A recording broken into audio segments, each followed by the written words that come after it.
Okay, the meeting's being live streamed. I hear a little like knocking sound. What is that?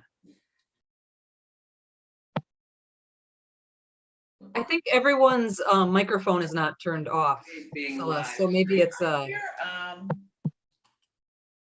okay, that's all very Mercury retrograde. Okay. And do you want to pin yourself, Celeste? Yes, I do. Awesome. Okay, let's see. I'm gonna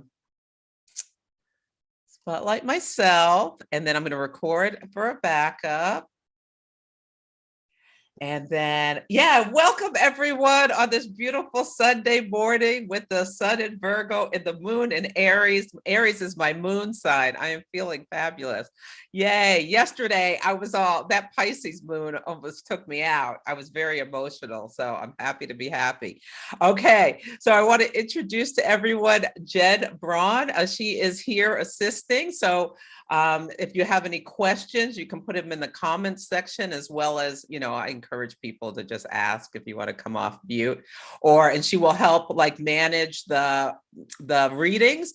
But I would like to ask, let's let all the people who have not had one in this series over the last couple of weeks to submit their information first, so I can do readings for people who haven't had one. Yeah, so let's do that. And then if there's time after that, we can do readings for people who already had one. Okay. Yeah, and I can stay a little late if I need to. And yeah, so Jen Braun, she produces the Celestial Insights podcast, which was part of my eclipse story. My birthday's May 3rd. Yeah, both my eclipse story this year, the sun, this grand new beginning. And so, yeah, I so appreciate her and the work she's done, and helped me bring my vision board dream to life. Yes. Thank you, Celeste. I love working with you. And hi, everyone. I'm Jen Braun. You can find me at jenbraun.com. It's spelled Braun. Thanks. Okay. Oops, I said Braun. Sorry. That's okay. You're not the only one who's ever pronounced it Braun, so that's just fine. Yeah, I'll totally correct you, and we'll just move forward. Yes, yeah. And if anyone else, this is Mercury retrograde, right? Yeah. Now I know the correct way. Yes, Mercury retrograde late Friday night, Saturday morning, depending where you live. Yeah. Oh, joining from Cyprus. Oh, I'm so excited. Yay. Okay. So everyone, please tell me how you found me in the comments. I'm so excited. I have a TikTok follower here today. Yay. As people know, I do most of my stuff on Instagram, but I've branched out. Yeah. Or if you found me on my podcast, that would make me so happy.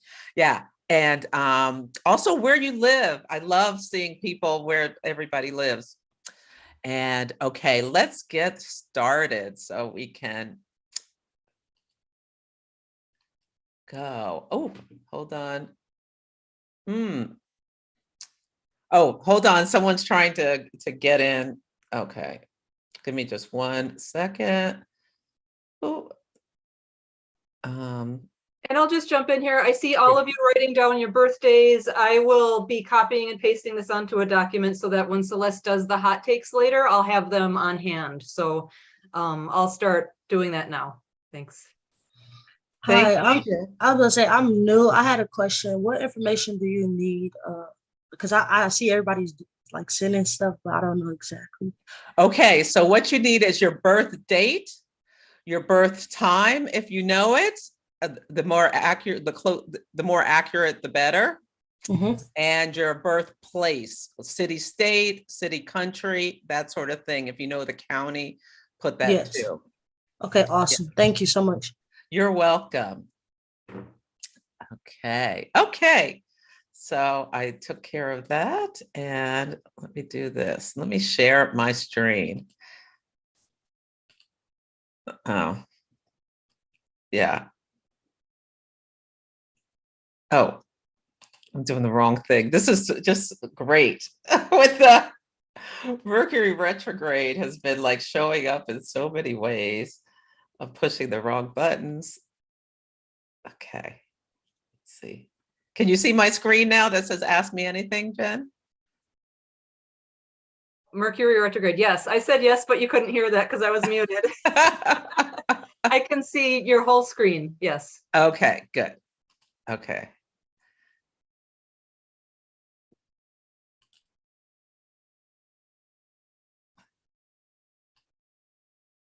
So today is a Ask Me Anything. And so I wanted to just have one that just kind of, yeah, that where we just have a time to connect, where I can do as many readings as possible. And it's also perfect for Mercury retrograde because it's going to be like a little bit getting back into a little bit of the basics, a little bit of a rewind. So just to introduce myself for anyone who is new, I am Celeste Brooks, an astrologer, coach, and a podcaster. My specialties are natal astrology as well as horary, which is where people can ask a question and I cast a chart and the chart will answer the question. It's this incredible astrology technique that's like divinatory. So it's used for like questions about relationships, business questions, like, will this be a successful business merger? Or, you know, you can ask really big questions, as well as lost items. Like, oh, I lost my wedding ring. It can be looked to help locate things like that. Also, some people do it for like lost people and things, lost people as well. That's forensic astrology can be a technique that it can be used for as well. There are people who do all sorts of stuff with that. I'm not as comfortable with that, but you know, if someone comes to me, they will come to me for a reason about something like that. Okay, as well as mundane astrology, the astrology of worldly events. So for readings, you can book readings on my website. I love talking people one-on-one about their charts and about what's going on in their lives. I'm the founder of the Moon Mastery Program, which you'll hear a little bit more about later, and the Celestial Insights podcast. I'm a Taurus sun, so I really like what I share to be practical, grounded, you know, based in reality about how to build things. Building things is something I like to help people with. I'm an Aries moon, so encouraging people to take risks that are, you know, calculated, like the Aries with the Taurus calculated risks. Yeah, and I always like to have some fun when we're doing what we're doing. And yes, and enjoyment. And Cancer rising, really like to have a safe space. I feel so honored and blessed by the community that has been drawn to me. And it's just been such a wonderful, wonderful experience where people are so helpful to each other and positive with each other, whether it's on Instagram, on YouTube, on these, in the classes I've taught.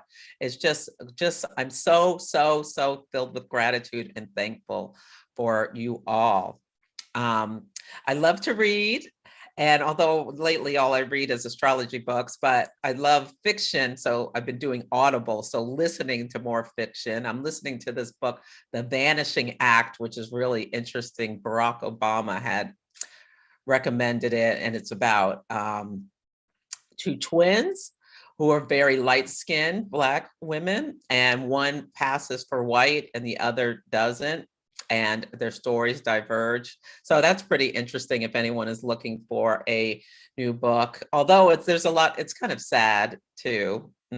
Anyway, but I'm enjoying it.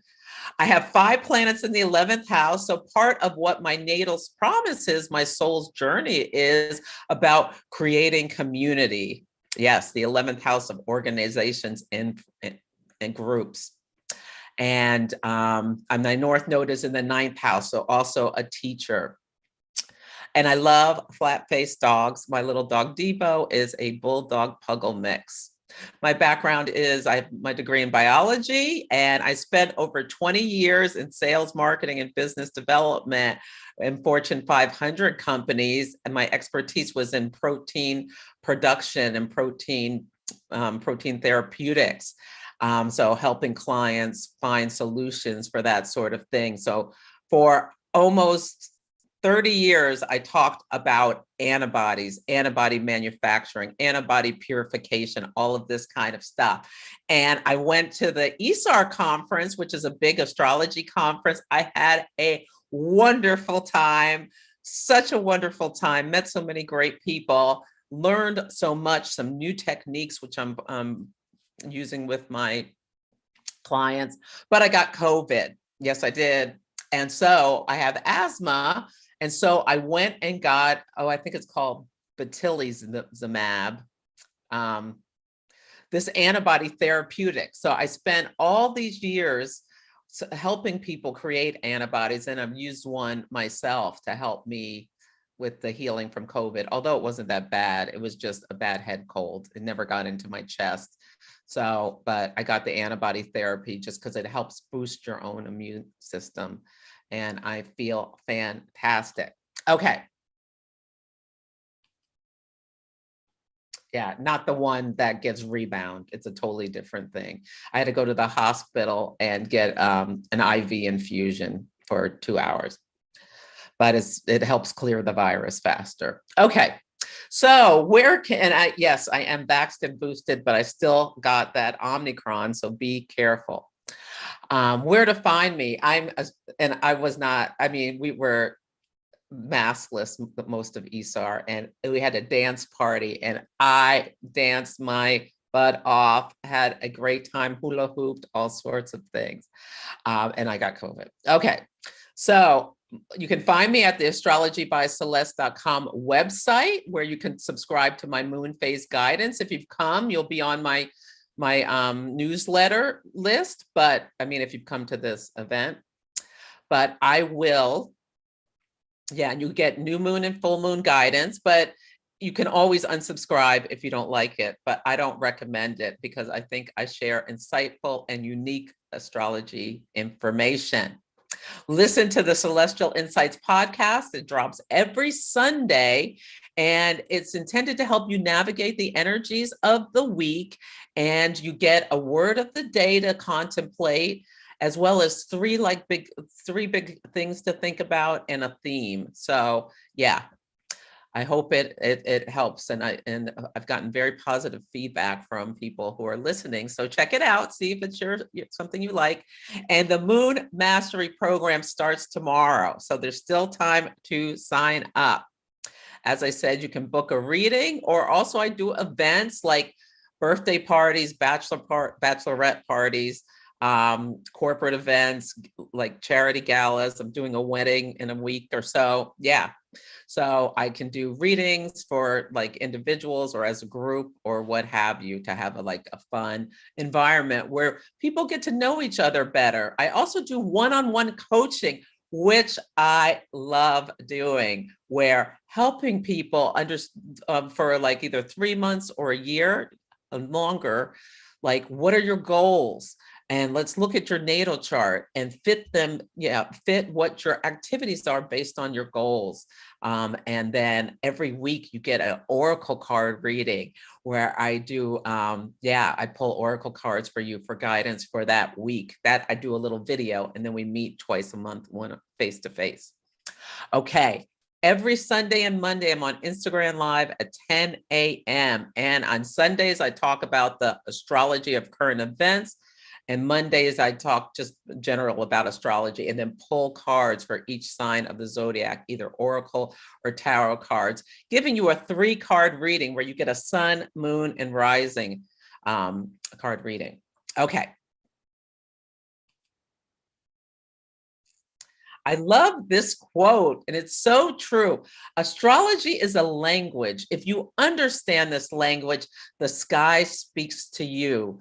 And it speaks to us in so many beautiful ways in terms of helping us understand ourselves better, helping us understand how we relate to other people better, building compassion for ourselves or others, and as well as the timing of what is going on in our life really just helps life make more sense. The ebbs and the flows, the hills and the valleys, the highs and the lows, and all of that.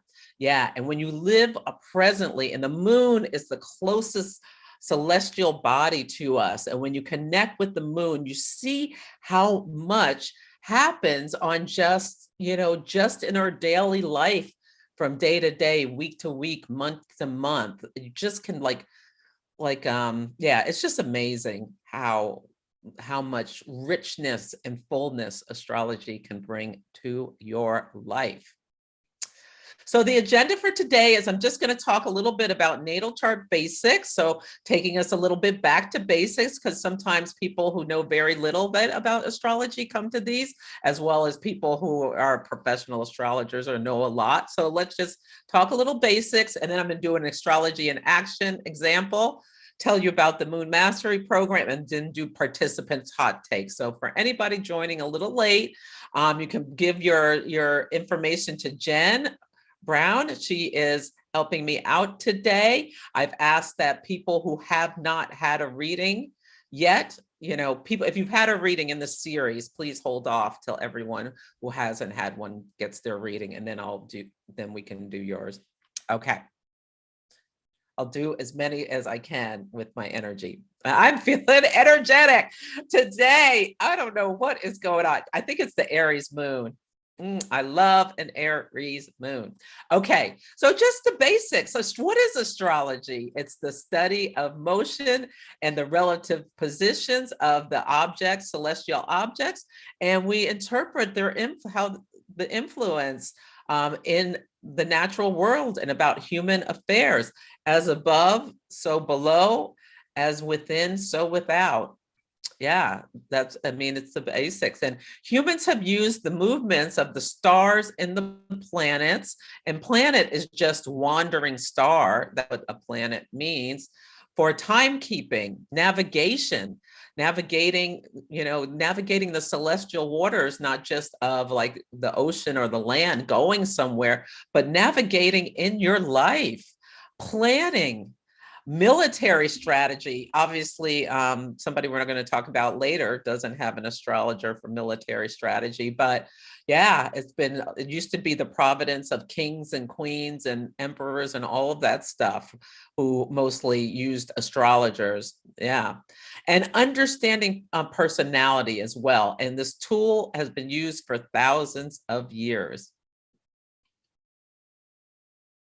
So just the basics of the zodiac wheel, the chart, our natal chart, the snapshot of all the planets at the moment of our birth.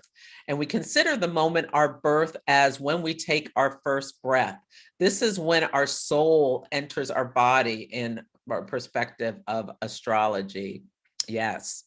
And so here you see the wheel. And you can think of it as life as a stage. So think about a stage play where the planets, these celestial bodies that are, constantly moving, they're the actors. They each have a function and a role to express. Our sun is our core nature, our essence. Our moon, the moon in our chart is how we need to be nurtured, what makes us feel safe, our reactivity, and that sort of thing. Our memories, our subconscious. The sun is our conscious mind, the moon our subconscious. Mercury, how we think and communicate. It speaks to our mental processes. Venus, what we desire, how we love, how we the receptive principle about how we magnetize what we want or don't to us. Mars, how we take action to get what we want, this primal force. Those are the personal planets.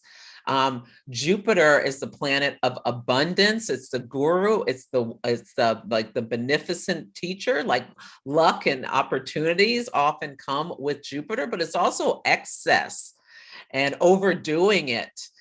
Can be Jupiterian, or like being an egomaniac. That can be like thinking one is a god. You think of Jupiter as a head god in Greek mythology. Yeah. And Saturn, the stern teacher, who brings, duties, responsibilities, boundaries, limitations, restrictions, but also success after hard work, brings delays, but there's the potential for, the world card in the tarot is associated with Saturn. That success and achievement after hard work. And then the outer planets are transpersonal, but Uranus is the great awakener. Uranus can bring sudden events, shocks and awe, that sort of thing. Yeah, Uranus it's a little, can be a little scary because Uranus feels like it doesn't have any, like necessarily it's good or bad. It's like so impersonal kind of thing. But the Magi astrologers who I talk about think it's a benefic, which I like because I have Uranus at my IC. Yes, yes. And then Neptune, the planet of illusions and delusions, this fog, this mist, all of this kind of stuff. And then Pluto, the lord of the underworld, that deep primal force around obsession. It speaks to power dynamics, how you exert your power or lack thereof. It also breaks things down to the studs, and like eliminates all of the excess so that one can be reborn in a new, different way. Pluto transits are intense. Yes, yes. Okay, so those are the planets. If I didn't know better, I would think someone put like Adderall in my coffee or something, because I am just buzzing. Okay, let's see. That's the planets. And then the signs. And you see the planets here are represented by these little glyphs. Yeah, in the chart. And they can be in any part of the chart depending on when you're born. Okay. And the signs, which are represented on the outside of the wheel, always in the same order. The planets can be anywhere. The signs are always in the same order. You can have, this is the front door of the chart, which is called the ascendant. Whatever sign is here can be any of the 12, but they always go in the order of Aries, Taurus, Gemini, Cancer, Leo, blah, blah, blah, around. And the signs are the costumes that the actors wear. There are like interior designers. So, you know, if you're from when we did the first webinar about the power of the moon, I went through the differences between fire, air, earth, and water signs, and like how they express a little bit of the energy differently. So like a Taurus sun is very different than an Aries sun. And you can think about, with the order of the zodiac, each sign is in rebellion for the one before it and the one after it. So you can think about how Aries is this fiery, self-starting nature that like is initiating cardinal energy. And Taurus is this, you know, the Aries is the ram, like going for it. Taurus is the bull, chomping on the grass, enjoying the pleasures of life, the stability, this fixed energy that likes to hold the energy and likes to have things the same, doesn't like change so much. One of the reasons all of us Taurus have really been jolted by Uranus in our sign. Yes, yes. And then Gemini, the air sign, which is mutable energy. Gemini gets bored by stability. Taurus, I'm a Taurus. I can eat the same breakfast every day. And in fact, I have for the most part for several years. I love these Starbucks egg bites. Yes, I do. Yeah, that's not something a Gemini needs change. And it's this mutable air sign that's quick, fast. Taurus is slow. So you can see, and you can go through the whole 12 signs of the zodiac like that. And they're all very different than the one that came before it. Yes. And the houses are where the action happens. And 1 through 12 counterclockwise. And like the first class of Moon Mastery, we talk about the magic of 12. And yeah, it's great. Okay. So they each are the areas of life where things are happening, where the action is taking place. And the aspects are these lines between the planets and other things. And so they are the dialogue the planets are having. Are they shouting at each other? Are they having nice conversations? Are they offering each other opportunities? Are they so far away from each other? There's like a tension that's hard to resolve. So yeah, And the red lines are the tense and the blue lines are the easier flow of energy. But some of the most successful people in the world have a lot of these red lines. So don't worry about, the red lines in your chart. They are the squares and the oppositions push you in order to take action in your life. Yes, yes. And the only other thing I wanted to say is there's also the angles. I think it's on the next slide. Yeah, here we go. So another thing that can sometimes confuse people a little bit is the fact that on the chart, this is the eastern side. So when you're born, you can imagine that the doctor ran out to the eastern horizon and looked to see what degree and what sign was coming up over the horizon. And that is your rising sign. That's why you need to know the time of your birth to be really accurate with astrology, because any of the 12 signs can be here throughout the day. The 24-hour period, each sign is rising because of the Earth's tilt and whatnot for about 2 hours, some longer, some shorter, but about 2 hours during the day. There are 12 signs. There's 24 hours in a day, so you can have any rising sign. And it's determined by where you're born on the globe and what time you're born. That's your rising sign. And that's the front door of your chart. It's what your soul is rising to this life. It's also called the mask we wear. So it's like if you walk into a party, it's what people see. It also has to do a lot with how you were raised and your role in your family is your rising sign. And it also like what you look like. There are astrologers who can just look at someone and tell them what rising sign they are. I'm not as good as that, but I do look like a Cancer rising. I've got a round face and I'm very busty. Yeah, that's often, Cancer rising. Anyway, look very different than a Gemini rising, who tend to be very, at least when they're kids, very slim, straight up and down, unless there's something else going on in their chart. But in general, yeah. So anyway, so this is the zodiac wheel, and there are 360 degrees, and there's 12 signs in the zodiac, and there's 30 degrees for each sign.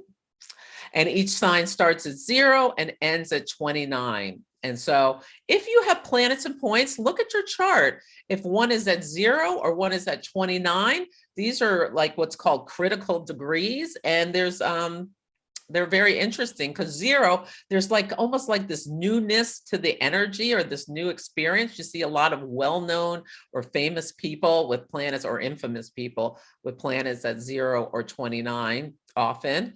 And when a planet's at 29, it's called the anaretic degree. And there's something very karmic about 29.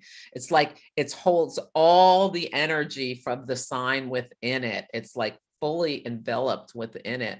And yeah, there's something karmic about the nature and about the work you're here to do for that planet when you have something at 29. And so south is at the top, and this is what's a little bit confusing. Yeah, south is at the top and north is at the bottom. And each of the planets rise and set and move through the whole chart every day, rising in the east and setting in the west. This is called the primary motion, which is how the planets move in the sky. But the secondary motion is in the chart. The numbers increase this way in the counterclockwise formation. But this is something that sometimes confuses people. In the sky, the planets move this way. Yeah, so the sun rises in the east and sets in the west. Okay. And this is just, if you want to take a snapshot, I'll hold for a second here. I'm not going to go through each of them, but here is all of the signs on the left and their I statements like Aries about I am, Aquarius, what I know, like these things I just really, really know within me. Capricorn, what I achieve, I use, like that sort of thing. Sagittarius, I seek. And we have all 12 signs in our charts and within us, but some of us have concentrated energy in certain signs or other signs. So yeah. And then these are the houses, what each of the houses have to do with. So the second house of money, possessions, values, sometimes when you have activations, when a planet that's traveling in the sky now talks to a planet in your chart by one of these geometric relationships, I hope geometric's the right word, then you can have things pop into your life, especially if it's by what we call hard aspects. Like you could get a raise, or like you could lose some money or possessions or values, or when your career house, or you know, this can be something job related, or in the marriage, relationship, business partnership house. That can be something where, you know, you meet someone new, or you get married, or you are focused on your relationship with the other and things like that. I hope that made sense.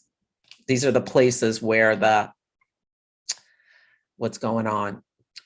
Yeah, so that's just trying to give a basic framework. Jen, are there any questions? There are some questions, and Antoinette Williams has had her hand up for a while. Do you have a question, Antoinette? Or I have some written down from other folks in the chat. No, Just she give pretty much answered my questions because I did not know how to read my chart, but she pretty much answered it right now. Perfect. Okay. Oh, good, good, good. Okay, what are the other questions? Okay, so Dina is wondering, how do you orient your days with the stars, Celeste? So yes, so when I have my let me stop sharing to answer that question. Yeah, so I really stay present with what is going on in the sky. Like I know where Saturn is, I know where Venus is and whatnot. But the thing I do most presently every day is, what is the moon sign in? And I know, like with the moon in the sign of Virgo, this is a day where I am going to make sure that I make the most of it, where I take the opportunity to like get mundane stuff done. I love the earth moons, and the earth signs are Taurus, Virgo, and Capricorn. Water moons, not so much. So the Cancer, Pisces, and Scorpio, not so much. So Pisces, I'm pretty useless a lot of times with Pisces moons. I feel like I just want to drift and float, and it's best to go slow. So I think that's how I use astrology. And sometimes I don't know, like with the faster planets, exactly what's going on, but I love this honeycomb collective planner where inside it tells you what transits you're having. And so I like to stay present, because every morning I pull cards, tarot cards, saying what's going to happen today.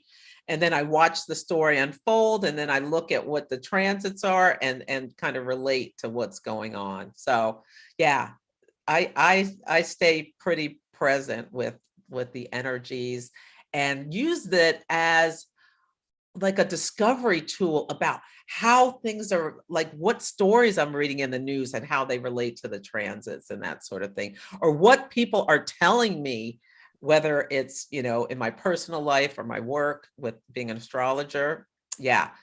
What's happening? What transit are they talking about? Yeah, stuff like that. And I just like live in the awe of it. Celeste, there's a question that's pertinent to this that came later, but I'm going to ask it now. Yanir was wondering, how do you find out which sign the moon is in?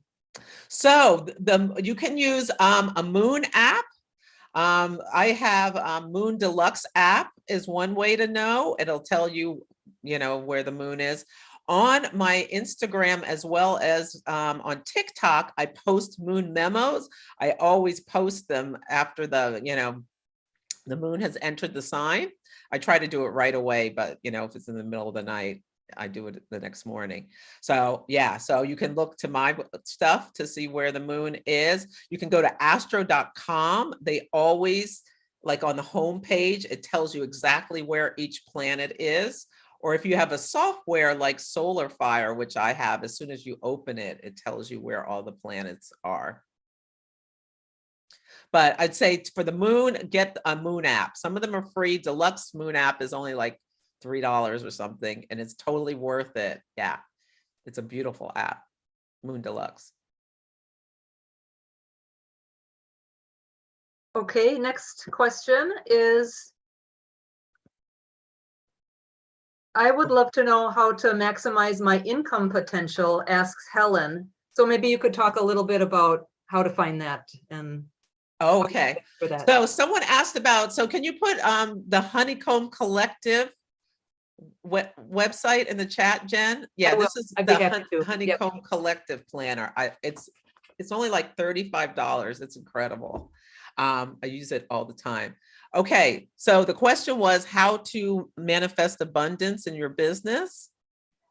Yeah, well, okay. So your 10th house ruler speaks to your business. I think this is better to look at when we see the chart rather than me pontificating about it. It depends. Like there's all sorts of transits that can be talking to the ruler of your 10th house, or your second house also has to do with income. The 6th house also can have to do with manifesting earthly things and their rulers and what they're talking to. And yeah, what's going on in the sky can talk about when are the right times to do things. But I think one of the best ways to manifest with a business is to plan with the moon cycles. So every month we have a new moon and there's a new opportunity to set intentions, and it's in a specific house in your chart. And if you have a business, you can correlate each of the houses to different areas of your business. And this is something you learn in the Moon Mastery program, which I'm going to talk about in a little bit. But that's how I personally use the moon cycles and the monthly and these longer 27-month cycles to take action step by step to get to retire from my career, right? My corporate career to become an astrologer. Okay, there's one more question, and then unless other people have questions, you could do some hot takes if you want. So. Okay, I have one more thing to present, and then I'll get that. Yeah. Do you want the question now, or should we wait? The question, yeah. Okay, perfect. It is, Anne is wondering what you would say about a good launching point to make a transition to retirement or a career change. Yeah, well, that would be something to come get an astrology reading to talk about the timing of it. Astrology is all about timing. A lot of times when people are ready to retire, there's something like a 12th house, something going on, or like Mars could be coming to your midheaven. Mars separates, Mars sever, or Uranus, or there's a bunch of different transits that can speak to what is the best timing. But yeah, I would recommend come getting an astrology reading to look at your actual chart. Yeah. Okay.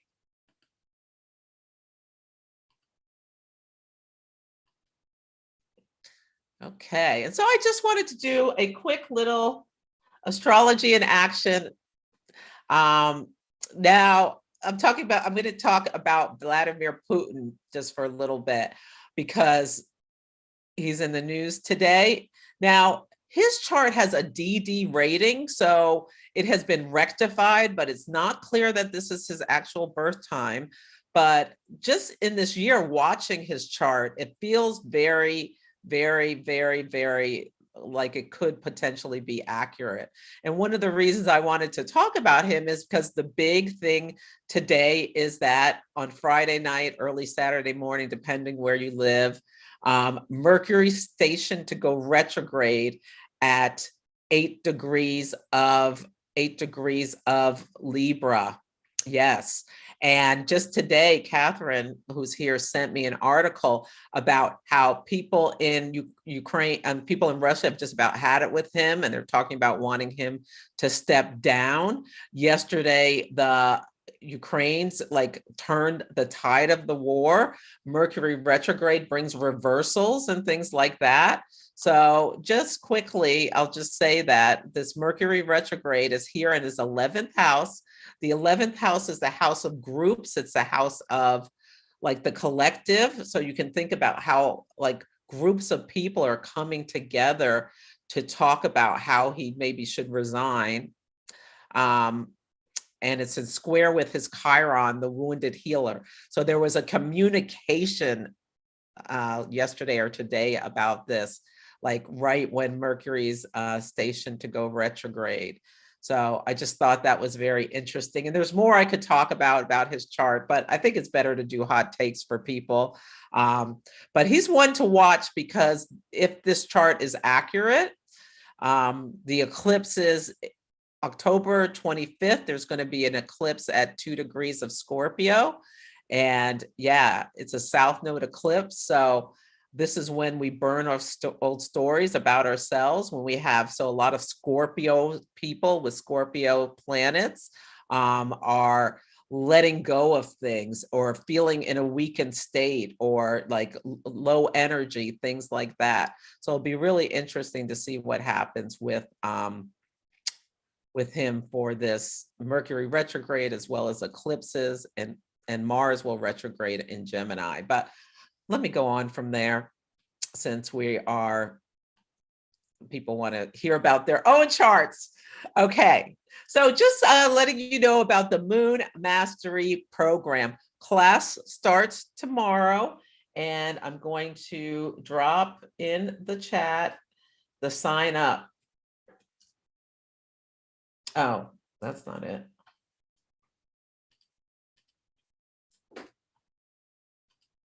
But you just go to Astrology by Celeste and my classes page, but I dropped it in the chat if you want to join. There are 2 parts to this program. There's Moon Mastery 101 and 201. So you either sign up for 6 classes or 12. They're interactive. I teach live on Zoom. We do chart work. You can ask questions. You'll learn basics about astrology, as well as deepen your connection with your big 3. And learn everything about the moon. And the moon is so powerful. It rules our subconscious. Mercury retrograde is a great time to go within, to review your life and to help bring the subconscious conscious. And you'll receive a framework for learning how to do intention setting in order to manifest. So the people ask questions about their business. This can be a great class to help you learn how to be more strategic and intentional with your intention setting. Yeah.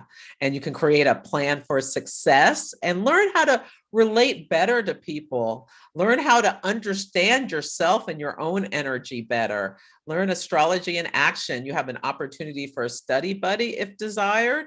And there's a VIP community. I use this thing called Kajabi, where you can chat and ask questions, share insights, and all of that. But uncovering your hidden talents and blind spots is one of the most amazing things about astrology and delving into the moon. So why would you take this class? Because, you know, your understanding your chart can help provide a flashlight to see into the dark spaces, those shadows, and illuminate them to be understood and worked with and what have you. And also, when you're in touch with the cycles, you really can understand what's going on with your inner world and your inner wisdom. And is this me letting my fears get involved, or is this really my inner guidance telling me which way to go? Yeah, so it can help you pivot from outside to inside. It's fun and insightful. And yeah, you really can help. Working with the moon can help you plan and understand yourself, and that helps reduce stress, increase joy, have better relationships, and achieve goals. So this is the syllabus, and it's also on the page that you can see, like classes page, you can click, there's a tab, like you can click and see each of the classes. So these are the classes where we, learn some of the basics, and then dive deep into our moon sign, as well as the lunar phases, which is the dance between the sun and the moon. Also about when you were born, what were the sun and moon doing when you were born? What phase were you born in? That says a lot about personality. And then the framework for planning. So, if you just want to take Moon Mastery 101, that's fine. I'll give you a tremendous amount. You can also, if you want to dive deeper and get a discount, you can take 201 as well. Yeah, where you can like really get into some of the nitty gritty about predicting and assessing with your natal chart. And yeah, learn more about the eclipses and progressions and things like that. Celeste, a couple of questions about the time that you offer the class. One person is wondering if you ever do it on days I think it's on Mondays coming up. Mm-hmm. If you ever offer it on a different day. And then another person's asking if you ever offer it earlier because it's 1 a.m. in London at that time. Yes, you know what? Next time I'm going to offer it at a time that's more convenient for people in Europe. And each time I've done it on a different day. So yes, I'm doing it Mondays this time, but next time will be a different day, maybe even a weekend. Yeah, like if people could put in the comments, do you prefer classes? Like, when do you prefer classes? Do you prefer them on a weekend? The first time I did it on Sundays. I may go back to a weekend. Last time I've done it Sundays, Thursday nights. This time I'm doing it Monday nights, but yeah, there'll be different days and different times.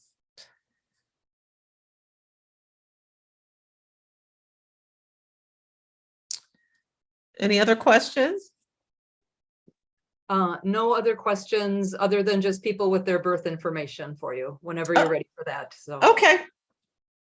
And so just a promise, by the end of the course, you'll have a new perspective to make more conscious decisions, improve your relationships, and achieve your goals. Yeah, and get this personalized framework to help you work through the next 6 months, but then far beyond that.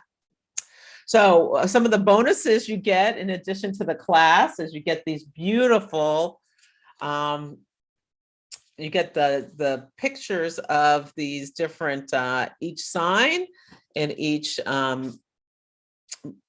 moon phase that you can use as altar cards. That's how I use them. I print them out on 4x6 paper and have them present so I can see right away what sign the moon is in when I'm like mulling about during the day. You can take 20% off a coaching program or a reading, and you'll get a free Wise Skies digital calendar, which will tell you where all of that you can load on your phone or desktop, where all the moons, when the moon changes signs, it tells you right on your phone, or what phase, and the different planetary transits. And so I'm having a Mercury retrograde bonus. The Procyon bonus is gone, but yeah, all participants who join today or tomorrow, as well as actually today, only today and before, will get 50% off the new moon webinars for the next 3 lunations of $50 value. Yeah, so I also do new moon webinars, and you can come to those at a discounted price is the bonus for today. And anybody who signed up already will get this bonus as well. So the cost, it's one payment for 101. This is the first class, $440, or 2 payments of $260. 201, doors will open in October, $530, or 2 payments of $300. Or if you get both today, you get a discount, a nice, really nice discount. You get them both for $800. So, or 3 payments of $300. So I would love to see more of you in class. We're already having, a nice, I'm excited about everyone who's signed up already, and it's going to be a great experience. But if you feel so called join me for like a deeper dive into yourself, to see yourself with new eyes, to see the people you love with new eyes, to build compassion for yourself and for them, and understanding. I have this intention setting with the moon guide that you can get off my website, as well as I'll send it out with the new moon coming up, to all of the people on my mailing list. And I use Solar Spire software. And if this is something you're interested in, you can get it at a discount, a 15% discount, using my Celeste 15 code at alabe.com. Okay. I'm going to stop sharing. Oh, let me do this. Okay. Okay, Jen, I am ready to start. Oh, any more questions before we start doing hot takes? No more questions, that unless I missed somebody's. So if you had a question and I missed it, let's blame Mercury and go ahead and type it in. Otherwise, I'm ready to let you know about the people who sent their birth info over if you're ready. Okay, let's start. Okay, so the first person that I'm going to mention is Antoinette. And she said she ran out of time. She tried to get a reading previously and yes, ran out of time. So I put her at the top of the list because good. I knew you wanted that. So now Antoinette did mention to me that she's driving, so it will be difficult for her to answer.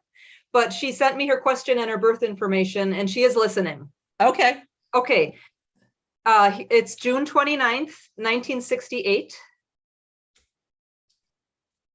5:20 p.m. Oh, hold on.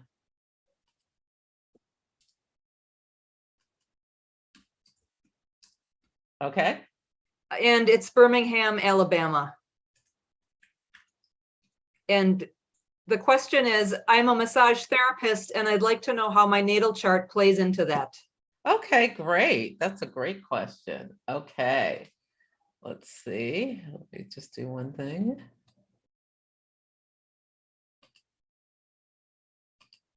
Okay, share my screen.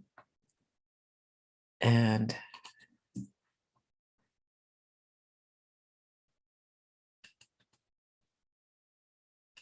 okay, so here is Antoinette's chart. So Antoinette is, I've got June 29th, 1968, 5:20 p.m. in Birmingham, right? Jen, let me know if I did anything wrong. Oh, you're a massage therapist. Okay, well, you're a sun in Cancer, moon in Leo, and a Sagittarius rising. And I love that, you know, you have your Cancer is a caretaking, nurturing sign that can sense. There's a lot of intuition with Cancer that can sense what people need in order to be nurtured. It's it's the sign of the mother. So you have your sun in between Mars and Venus here, and all in the sign of Cancer. So I would imagine you're very intuitive. This is in the 8th house of deep psychological processes and intimacy and that sort of thing. So I would imagine that you can very easily connect with what people are feeling or needing, and maybe not even put it to words. And you translate that into your massage because you have your 6th house ruler, and the 6th house has to do with how we serve. And it's in the sign of Taurus, which is an earth sign, about the senses, which is touch. Earth is touch. So you nurture people by giving them a sense of ease and pleasure through the manipulation of their physical body, massage. And then your midheaven, which speaks about the work you do, is in the sign of Virgo, which is an earth sign, which is also related to health and bringing order to chaos by helping people with their, with their ailments. Yeah, and you have your Mercury in the 7th house. Oh, how interesting. When you were born, Mercury was stationary. So it's really, that means it's really like how you think and communicate is that like, and how you do this in relationship, because your Mercury is in your 7th house, is a key part of what you're here to learn in this lifetime and do. And I wouldn't be surprised, because your Mercury's in the sign of Gemini. So you're a Cancer, but you maybe think and communicate like a Gemini. So you're probably very social or chatty, maybe, with others. Mercury is square Uranus. Yeah. You maybe just like I feel like this Mercury square Uranus is a lot of intuitive downloads, like where you just get downloads. But you're a force, like there's something intensity about you. You have Pluto right at your top of your chart. I don't know, for you, I feel like a massage therapist, maybe this gives you like a shamanic energy to you and how you help your clients and whatnot. Yeah. And your moon in Leo, and you want to know that you're appreciated for what you're doing and what you're sharing and how you're helping people. Yeah. Antoinette, do you want to say anything, or you're driving, so maybe you can't? Okay, well, I hope that was helpful, huh? Yes. My daughter, yeah, that's pretty much how it goes. I don't hug people a lot because I can feel what's wrong with them. I can tell people are sick. Oh, I'm having trouble hearing you. Unless it's close family. I don't go to funerals because it bothers me physically. Oh, Antoinette, I can't hear you very well. I did hear you say you don't go to funerals, which is interesting, where your sun is shining in the 8th house of death and transformation.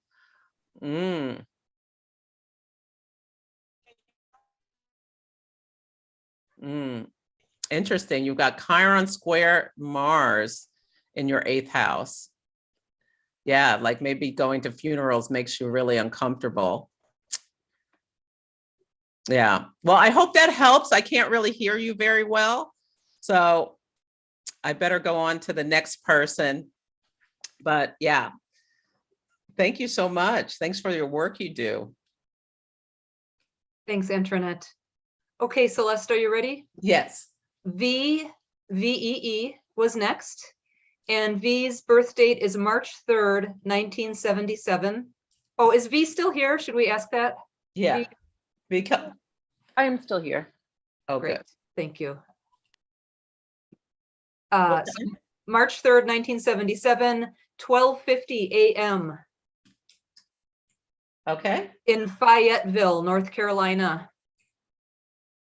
And Sag rising, Pisces sun, Leo moon, V says. Okay. Okay. Got it. Okay, V. Yeah. Okay. Yes, you're a Pisces sun, a Leo moon, and a Sagittarius rising. What creative energy. Did you have a question about your chart, V? I had a question just about general like purpose and the intersection of making money, because yeah, art is a pleasure and also it's hard to make money from. Yeah. Is that your career? Are you an artist? Yes. Yeah. Okay. Well, you have all that. Okay. Let's see what your.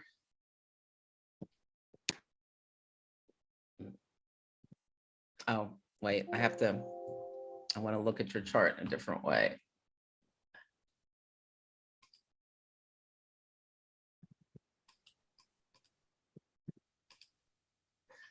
Okay, I want to see, you got a lot of fire energy. So you have the ability to like get going and get started and be creative and get inspiration and all of that stuff. But your earth energy is a little bit on the lower side. So you have, the only planet you have in earth is Jupiter, and you have your midheaven in Virgo. So I think, but your 6th house is in Taurus. So I think you have Venus in Aries. to help yourself, like, is it a problem for you to do the planning and stay on task and do like that mundane stuff that just needs to be done in order to keep a business running and keep promoting yourself and all of that kind of stuff? Honestly, that stuff isn't difficult for me. Like I have a really tight daily schedule and like Okay. my to-do list is pretty tight.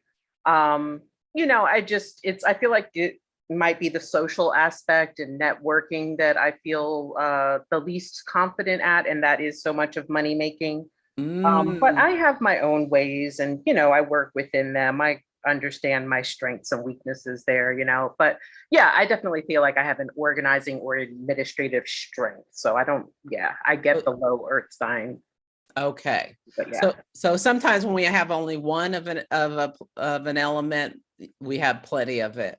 So it sounds like, yeah, that the networking is what you're challenged with. So it's interesting. You have your South Node, which is kind of like what is comfortable in the sign of Aries in the 5th house.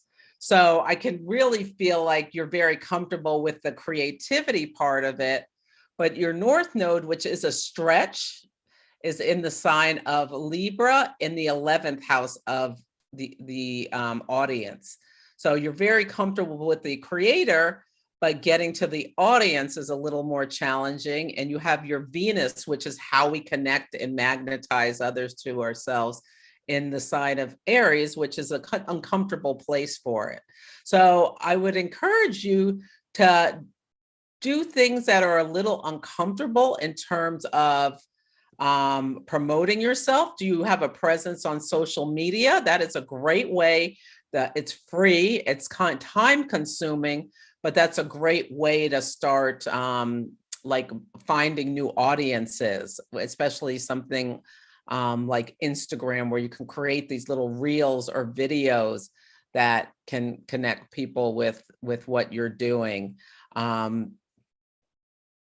Yeah, that's my primary way of connecting to people. Okay, well, as Mars is going into Gemini, Mars is in Gemini, it's going to retrograde. So this is a great time to review your and we're now Mercury retrograde, review your strategy, come up with different ideas, like to really stretch yourself outside the box. You've got a lot of fixed energy, although you have mutable. So like, can you maybe every week try like a different tactic and like, I don't know, create 3 reels in a different way and like do research on like what is more likely to get people's attention, because that North Node in the 11th house, it's kind of a stretch for you. It feels like, in order to put yourself out there a little bit and push yourself. But there's going to be a new moon on the 25th of the month in your 10th house for your career. So this will be a great time to try to do some different tactics in order to boost your visibility out in the world. You've got Mercury ruling your midheaven. It's in Pisces and Mercury's retrograde. So now is a great time to revise how you promote yourself at work and set intentions at the new moon to like really do some different things. That makes really good sense. Thank you. Thank you for that advice. Oh, you're welcome. You're welcome. Good luck. I hope it helps. But yeah, I could see how it could be like, it could be uncomfortable, but I think I think it could be a great way for you to expand your reach. Thank you. You're welcome. Okay, so, yeah. So the next person was at your second webinar, the one I missed, and this person missed the hot take reading, so I put them to the top of the list. This is Simeon, and their information is, it's SIMEON, is December 16th, 1989 at 3 a.m.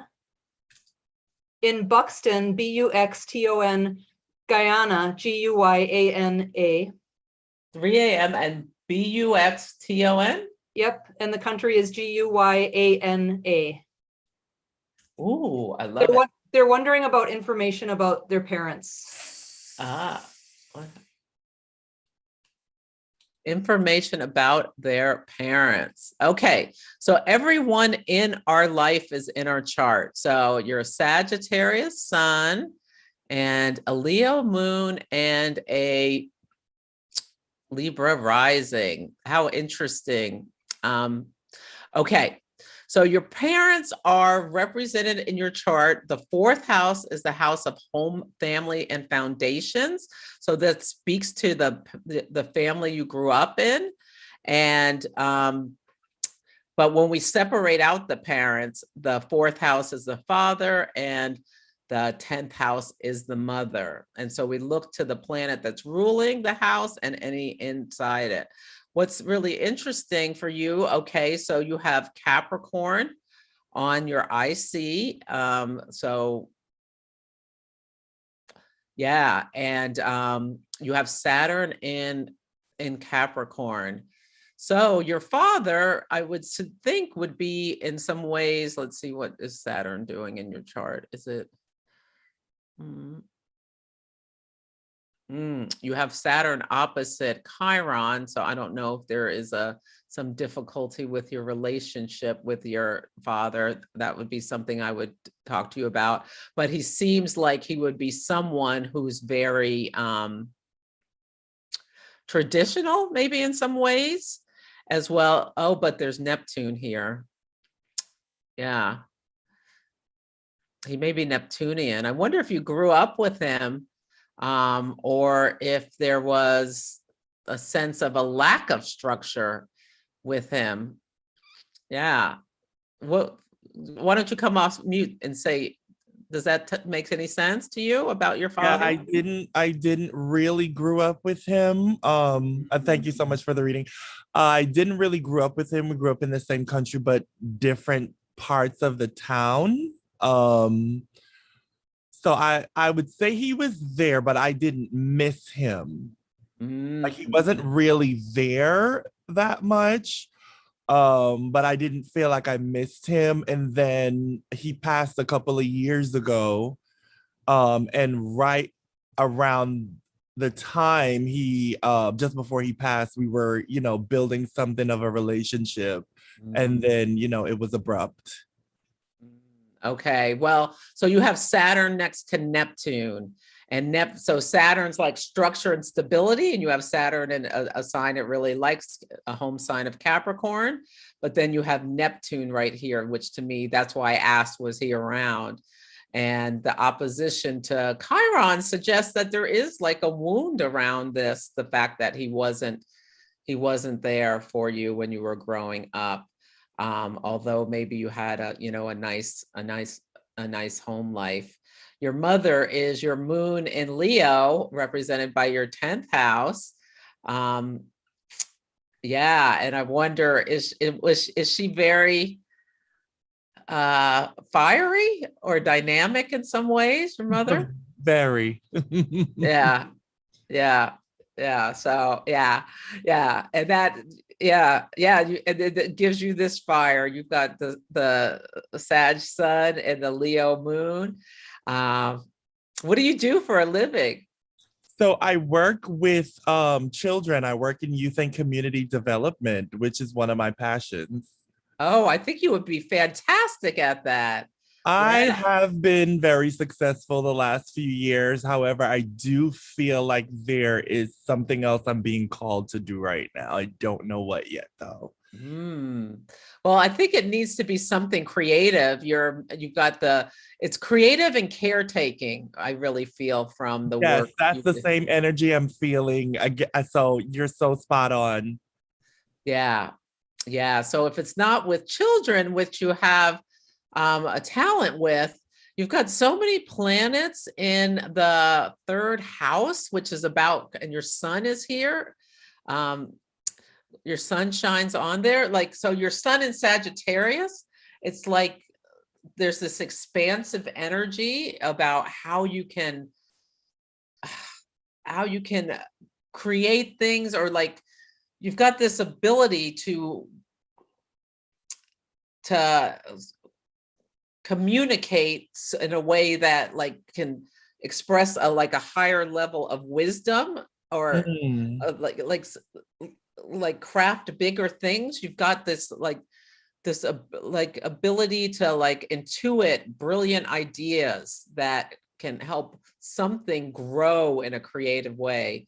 You've got your Jupiter, it's retrograde, but it's in a sign of its exaltation in Cancer, in the ninth house of expansion, opposite all of this third house stuff.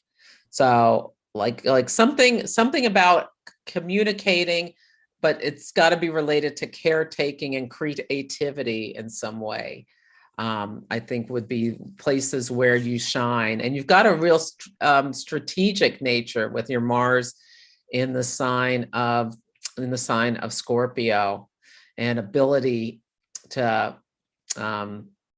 although Mars in the second house, maybe part of your journey is learning how to manage your resources in an effective way.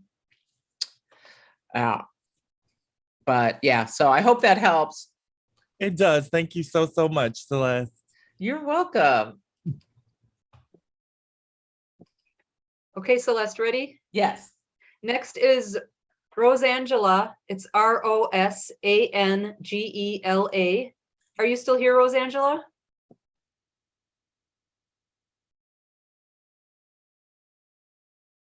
Come off mute, Rosangela.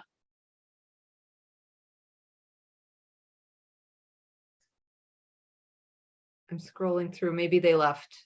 Okay. Should I go on to the next one? Yeah, just go on to the next one. Sometimes people have to drop off. Yeah.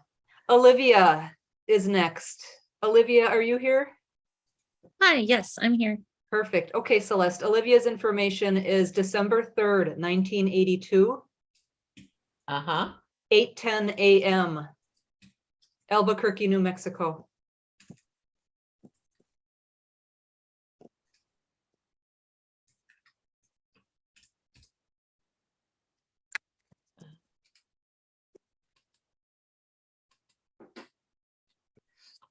Okay, here you are, Olivia. Oh, wow. Look at the emphasis. Okay, so you're a Sag Sun, Cancer Moon, and a Sag Rising with almost everything in the 12th and the first house. Wow.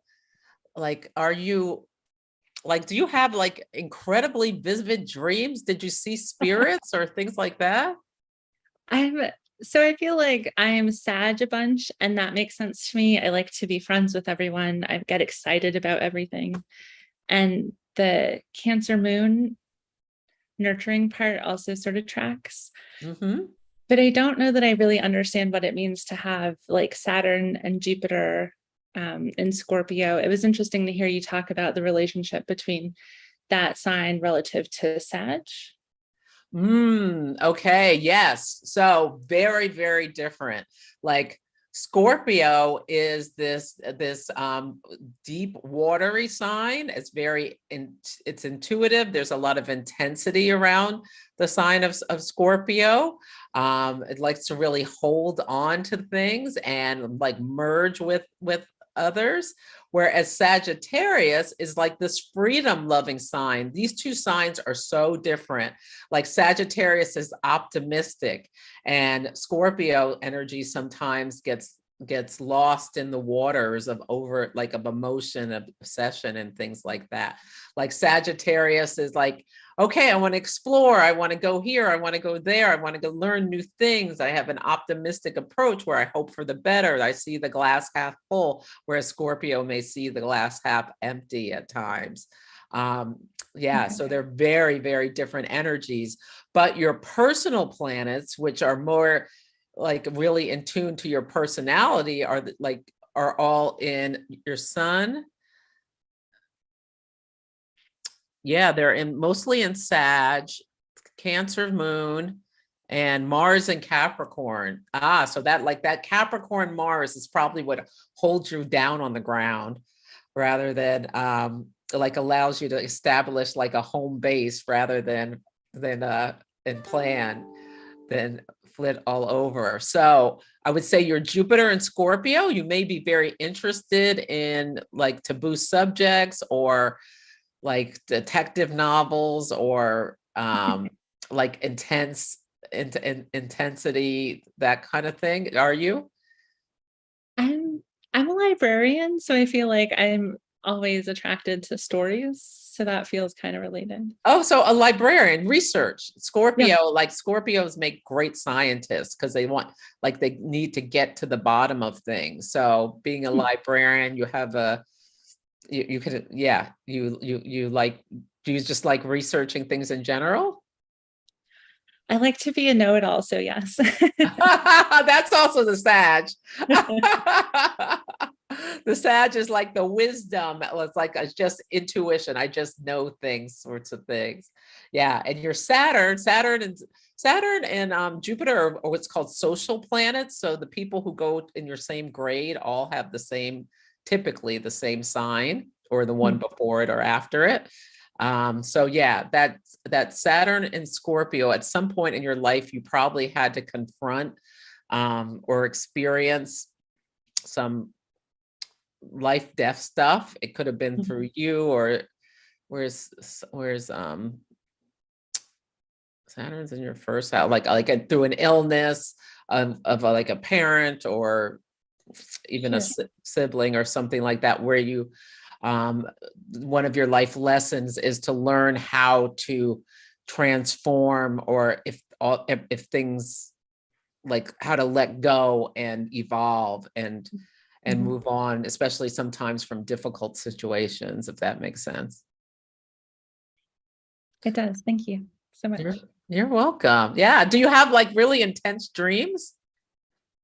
You know, I sleep very well, very easily. And so I dream very rarely, but when I do, it does feel very cinematic, which is fun. Ah, okay. Well, the 12th house is the collective unconscious. And sometimes when people have really vivid dream lives, and you have Uranus there. So yeah, I can see having like just like kind of like really, really wild dreams. I love that cinematic. You have Neptune right here, right on your ascendant as well. So you're probably a very sensitive person that needs to like protect your energy, is something I would also say to you. Okay. Like separating your energy from other people's and that sort of thing, if that makes sense. Definitely. Yeah. Thank you. You're welcome. Okay, Celeste, ready for the next person? Yes. The next person is Auste. I'm probably going to say it wrong. Auste, are you still here with us? Yes, I'm here. Perfect. Perfect. Okay, Celeste, the information is 8/14/1993, 7:50 a.m. And I will say it and then spell it. Vilnius, Lithuania. It's V as in Victor, ILNIUS, Lithuania. Thank you. Okay. We have a Leo here. Yeah. Yes. A Leo sun, also a 12th house sun with a Cancer moon and a Virgo rising. So yeah, this is so interesting. When your sun is in the 12th, sometimes it takes time to find your identity because it's like it's kind of locked up in the 12th. Do you feel that Leo energy? It's in a a fire sign in a water house. 100%. I have all of that. I have all sensitivity of the Cancer, and I have all the fire thing of the Leo, and I'm looking for myself forever. Uh-huh. But the Virgo rising, like always, are you hyper perfectionistic or? very much. This is why it's so hard to find myself, because I'm picky on every single thing. Anyway, but I have a specific question. I have a particular question that I'm interested in. I just recently ended a very abusive and violent relationship with my boyfriend, who I have a son with. My son is 2.5 years old, so it's a very fresh thing. But I am on my own right now, and I live in a touristic area where I have a job. Okay, everything. I'm feeling independent, and I'm feeling finally free, which that relationship was crazy. And I'm really terrified for this winter because we don't really have much work in winter because it's touristic country. And I'm first time on my own with my son, and I don't know, I am dealing with PTSD because of this relationship. So I feel like sometimes mentally I want to break down and I'm just not going to be fine. And then financially, I feel like I'm not going to be fine.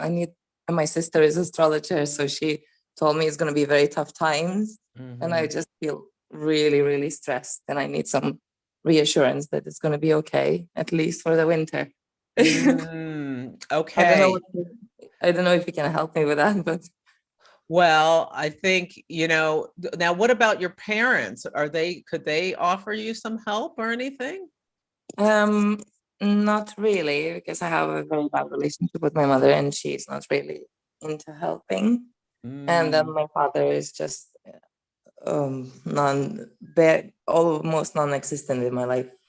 Okay. Yeah. Okay. Sorry, I forgot to mention that I'm stuck I could leave the country and just do something on my own, but I'm stuck in the country because my son cannot leave because of his father. He doesn't allow it. So I'm really stuck. You know what I mean? Yeah. You feel like you're between a rock and a hard place. Yeah. And well, one of the things that is difficult that's impacting you because you have Gemini at the midheaven. What's happening this year between October 30th and January 12th is that Mars will be retrograde. So moving backwards through your 10th house of career, reputation, and all of that stuff. And it will station on your south node, which can be kind of like a drain. So I listened to this very excellent talk by this astrologer, Maurice Fernandez, who talked about how one of the ways we can use this Mars retrograde is to take risks and do things differently. So I'd encourage you now, if you're worried about the winter, and Mars is in your 10th house, that's kind of like pushing or poking you to take action around your career and all of that stuff. And right now, Mercury is retrograding in your 2nd house. So when planets are retrograde, like reversals can happen, or there can be delays and things like that. So that just makes I can see how this could be like a difficult time for you financially. Are there ways you can, what kind of work do you do? Right now I'm a bartender because we work with tourists. So all the work is only touristic related, but in winter there's no tourists and it's very difficult to find work. And I have to support myself and my son, and I have to move houses somewhere cheaper. So I'm really stressed. I don't know what I'm going to do, but it's the first winter I'm in a situation like this because before I was safe, let's say, with him financially. Yeah. Not physically. Yeah. Let me,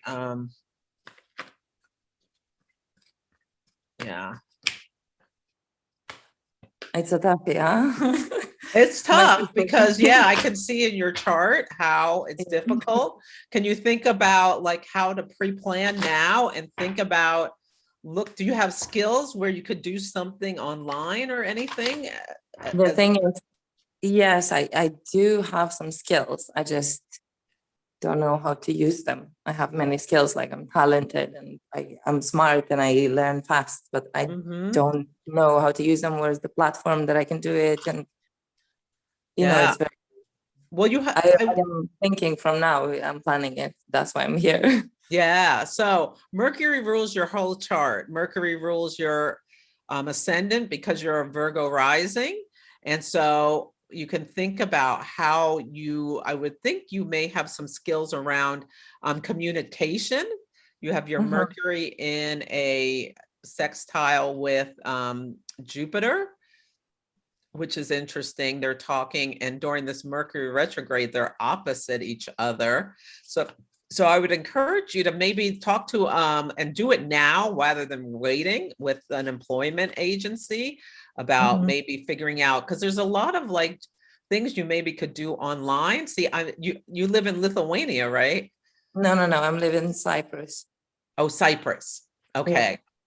Yeah, I don't know much about the country, but I would think you'd maybe be able to get some, find jobs where you can get like just make extra money and maybe do something online that is something that's not reliant on the tourist industry. And it's like kind of like a squirrel, like building now for the winter to come rather than waiting and then having to, like be in hyper stressed mode. So that would be what I would recommend. And I'm pulling a card for you. I pulled the yin card in protection. So this to me is like, don't be afraid to ask for help or let other people help you. If you have siblings and whatnot, or good friends. With Leo energy, there can be a lot of pride about that stuff, but this is a time where maybe you really need to just put aside pride and be okay with. This is crazy that you say that, because I've been through a lot of ups and downs in my life and on my own, but I never speak to anybody because I just like to keep everything to myself. I don't want people to see me that way, because they always see me as somebody who is like very energetic and optimistic and traveling the world. And because before I was like that. So it's very hard for me to just go down and just ask for help, because I don't want to be seen like that. And nobody knows about this relationship, how abusive it was, but it was terrible. And I don't know how to tell people. You know what I mean? Yeah, I do. But well, I hear this from my sister a lot, that I need to ask for help, and I feel the protection as well, like you say, because I have this feeling in my mind since I was a teenager that I'm going to be fine in life. I'm going to be financially stable, and I'm going to be successful in the future. But I just don't know how it's going to happen when I feel so stuck right now. Yeah. Well, you've got a lot of fixed energy, and you've got your sun opposite Saturn, and they both square Pluto. So you have this fixed, it's called a T-square.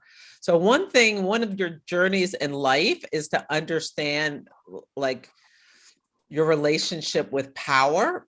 And this speaks to like being the abusive relationship. I can really feel it. But yeah, I think you do have the ability to overcome any challenge, to be able to transform, but there's this desire to be very secretive and not ever be seen as weak by other people. So you're holding yourself back. But I think this is a time where you realize there's a potential crisis. So you need to ask for help. Listen to your sister. I think she's giving you very good advice about asking for help in order to like get through this difficult period of this difficult winter, and like do things differently, like change your mindset with this Mercury retrograde. It's not weak that you ask for help. It's like, or think about how, okay, I'm asking for help. I'm doing it for my son so that we can have enough through this difficult time. Yeah. So much love in the chat for you too. Please go through and read the comments, because a lot of people are jumping in and saying you're so brave and just sending their love, and saying by not letting others help you, you are blocking others from giving you their blessings. Someone said. Thank you so much. Go through and read those. I just wanted to mention that. Thank you so much, and thank you so much, Celeste. I feel your energy, and you're so fiery today, like you said. Yeah, I wish you all the best. It's a hard time. I really think that you can get through it. But thank you. Can I just ask a very small question? Yes. Yeah. Do you maybe see my career path in the future? Because I'm really confused. Well, you've got Gemini on your midheaven, so you'll likely have 2 or more careers. There's a lot of flexibility here with your career.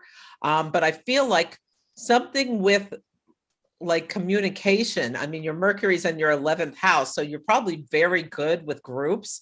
I mean, I can feel you're probably very good with being a bartender and being, you know, friendly and talking with people and making them feel really comfortable with your with the moon in Cancer. But maybe think about, like, I don't know, maybe even like moving into different kinds of events or event planning. Maybe could be something that is something, I don't know if that interests you, but you have Saturn ruling your fifth house of the fifth house is a house of creativity, but also can be like the fun events. Like, I feel like you might have an ability to help with that. You've got Saturn in your sixth house and then ruling Very the much. fifth house. Thank So, you so much. You're You're welcome. very spot on. Oh, thank you. Thank you guys as well in the comments. Someone mentioned maybe teaching English online. I did teaching English in China. Oh, okay. But that's possibility. Yes, Yeah. yes. Thank you so much. Great idea. Yes, yes. I think that would Thank be you, great. guys. Okay. I'm not going to steal more time from others, but thank you very much. Oh, you're welcome. I wish you all the best. Yeah. Thank And you. congratulations for leaving that abusive situation. Thank you. Yeah. Jupiter and Neptune met in your seventh house of the partner back in April. And yeah, it sounds like you set yourself free from this Yeah. I relationship. feel like that. Yes, thank you so much. Very good. Okay. Oh, Thank you. Bye. bye. Okay, Jen, who's next? Okay, next is Nicole, who has not had one in a reading in the series yet. Okay. And Nicole's information is October 11th, 1973. Okay. 7:06 p.m. in Hamilton, Ontario, Canada. Nicole, are you still here? Sorry, I should have asked that Yes, first. yep. Oh, great, perfect. Sorry, I'm outside. Great. No worries. Jen, are you okay to stay a little late? No problem, I'm here. Okay. And how many more do we have?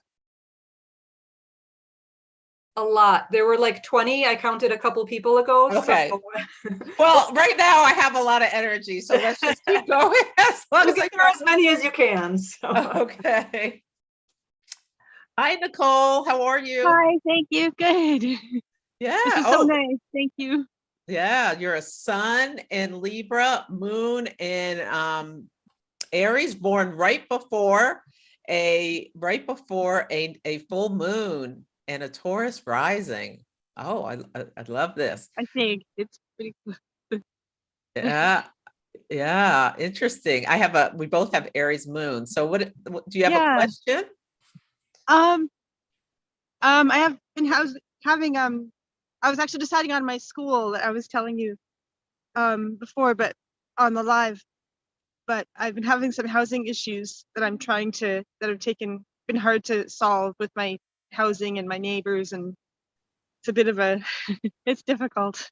But just trying to get myself set up. Yeah. So the problem is with your neighbors? Neighbors and landlord both, really. Okay.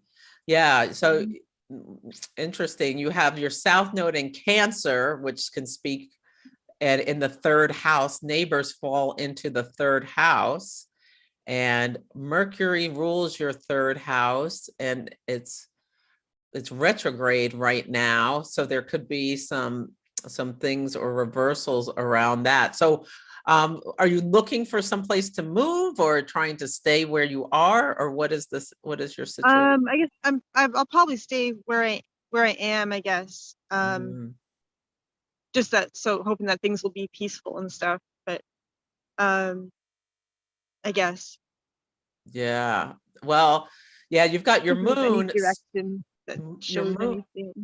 Your moon is squaring your IC. So like a difficult, let me see what's going on with your transits right now. If I see anything that pops out. Oh, look at this. Okay. So I would just say the South Node is heading right for your Mercury. And your South Node is going through the house of the other. And because the eclipses are bouncing back and forth between your first house, yourself, your identity, and your seventh house, the other. The seventh house is not just your love partner, it's also open enemies. And it sounds like your neighbor is an open enemy. Did these problems? They're not that great. Yeah. How long has this been going on with your problems with your neighbor? Off and on since 2016, really. It has calmed down, but it's kind of restarted again. I wonder if in May something happened in eclipse season. Do you remember? It might have maybe kind of restarted then, like one person moved, another moved, and someone else moved in, but they're still not. It's still a little rocky.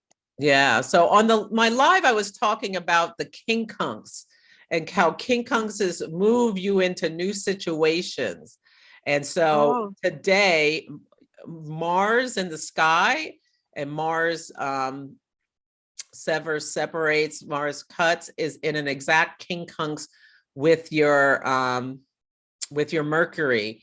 And this is just the first pass. This is gonna, like, you're gonna have 3 of these. So I just want you to be very cautious about engaging with this person. And the South Node is coming towards your Mercury. And it's like a cosmic toilet bowl or a cosmic vacuum cleaner. So have you thought about moving? Oh, yes. I'm sorting out also my work situation. I'm trying to like get training. I might be able to get money for training, and I can go to school and then get work and then get money. My money is not that great either.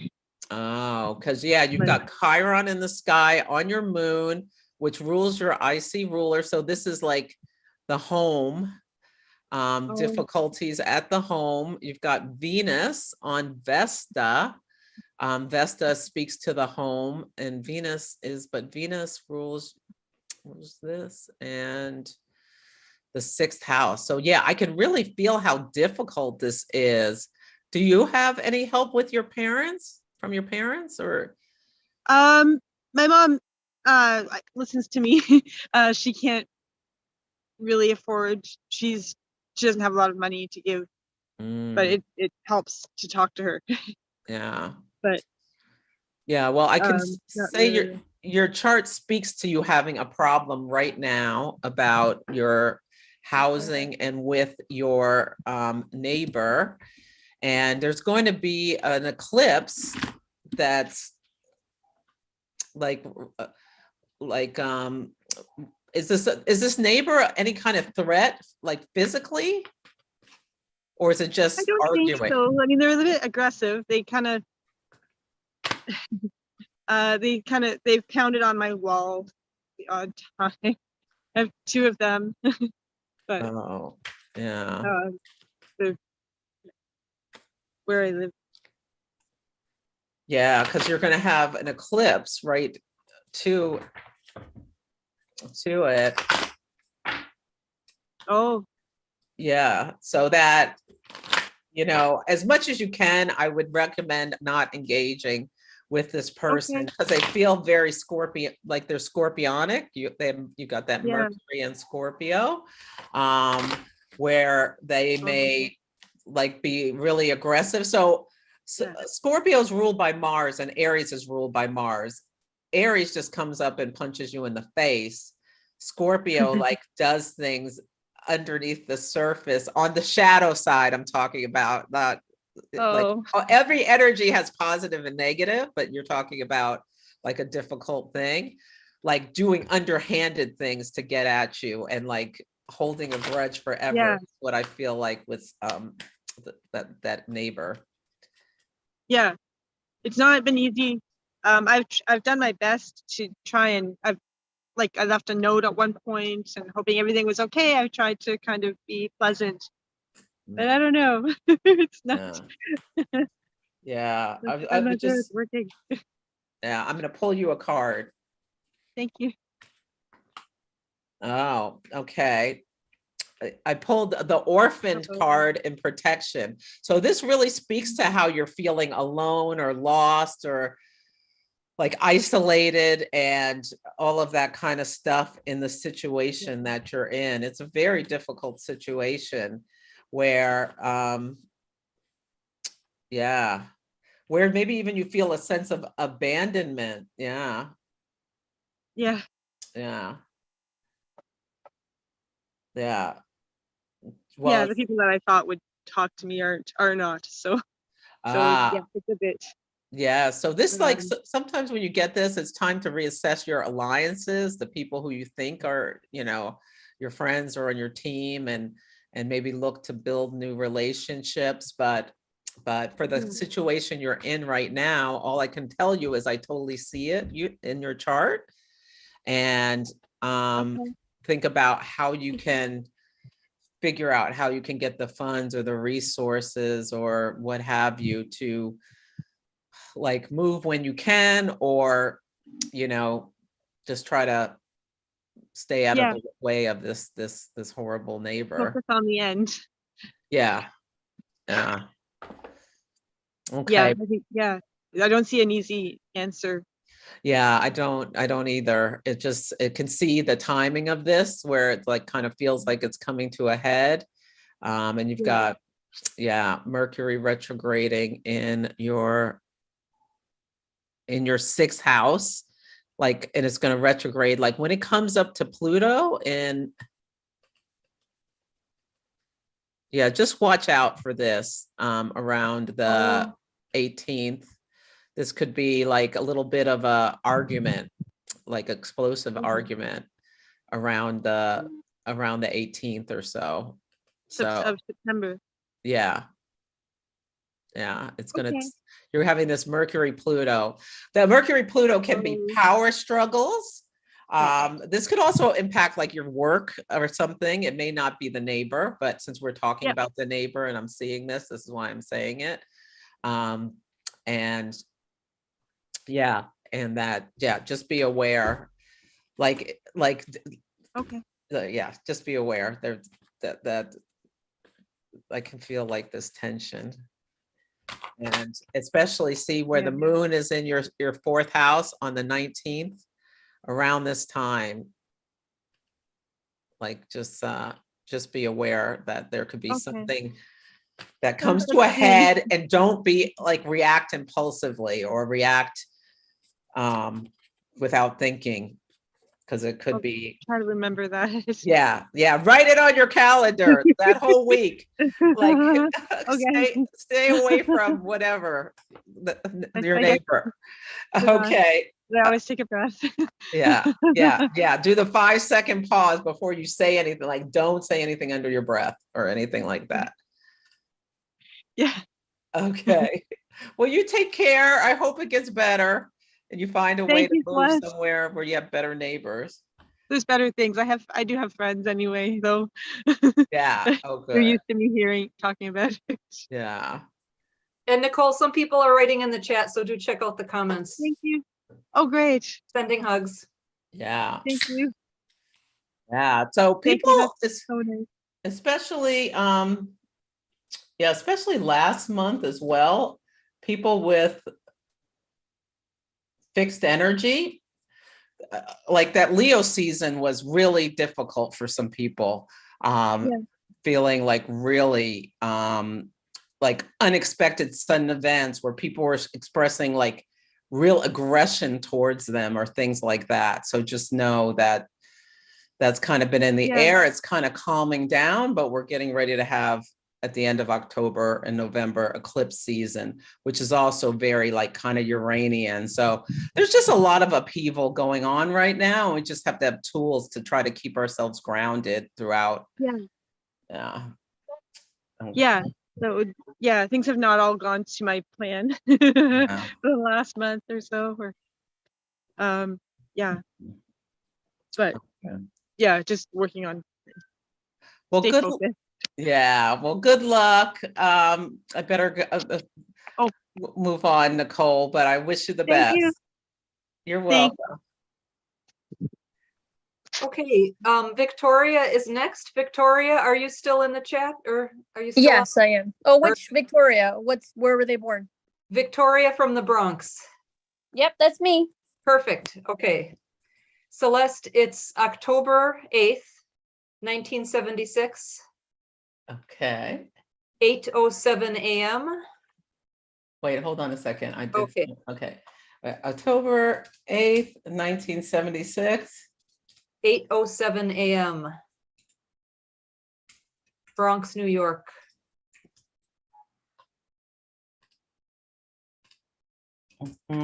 Okay.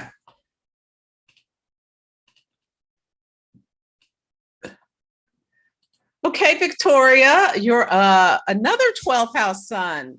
Your sun is in, oh my God, this is the exact opposite of Nicole. You were born during a full moon as well, but your sun's in the 12th and your moon is in the 6th.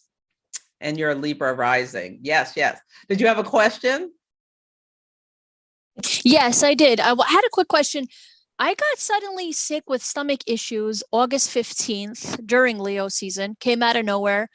I was just wondering when it'll get better.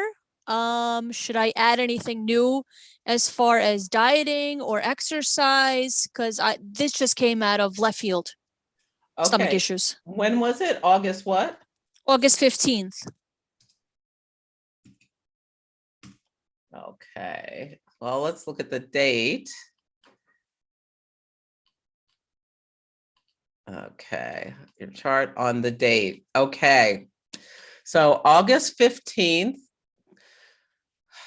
you've got, so one of the things that you've got your south node in your first house. And this was in the south node, it's like a drain. It can bring weakness, and it totally makes sense that, yeah, something went on physically with the south node in your first house, and you've got Chiron near your moon and whatnot. So Mars rules things that go wrong with your health.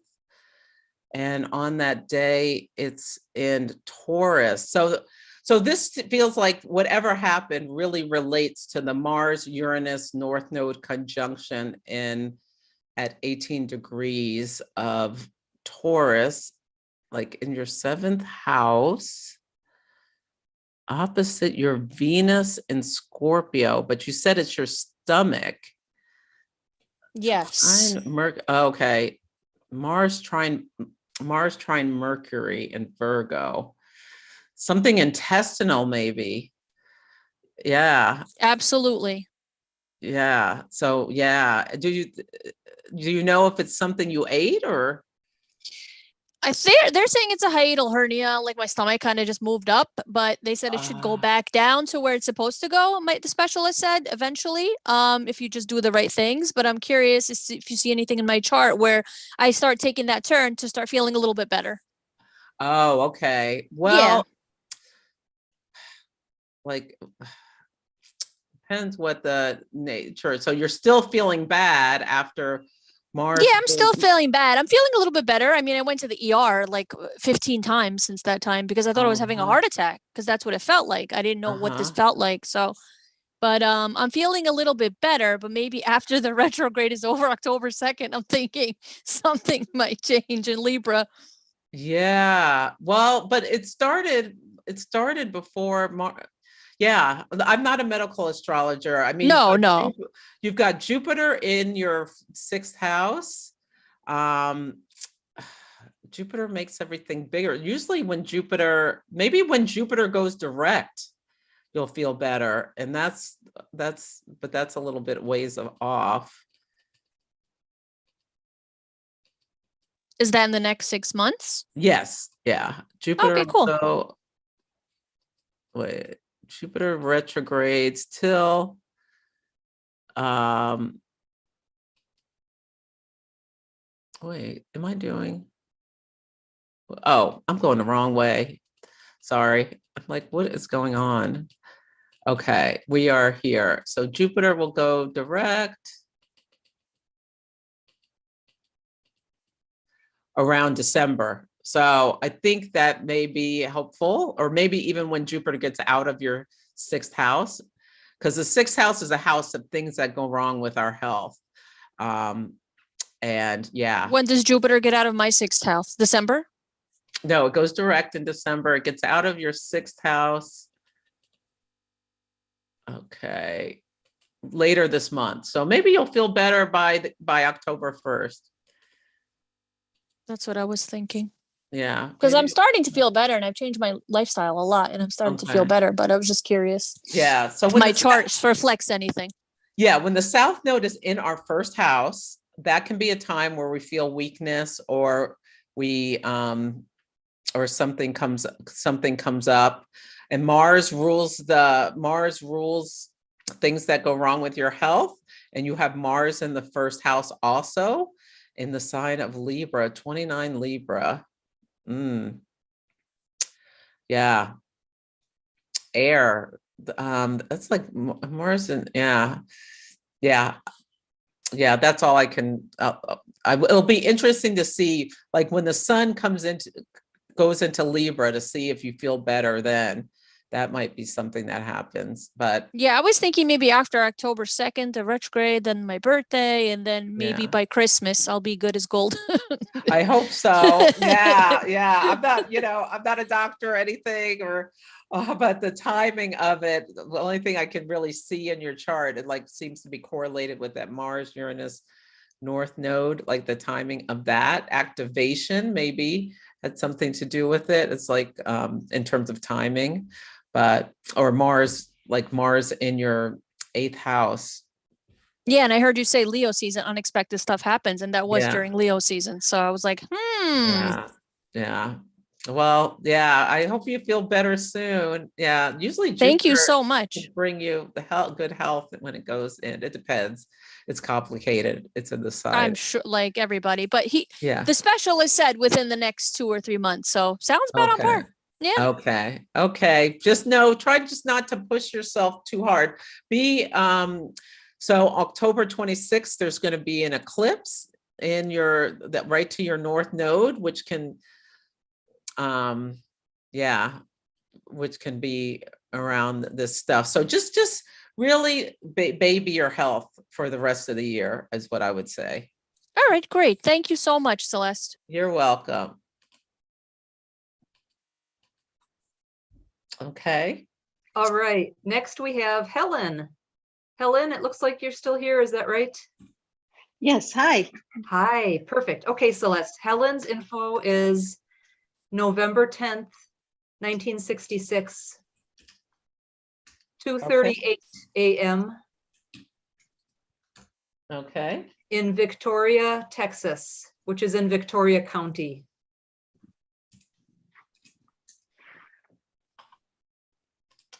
Perfect.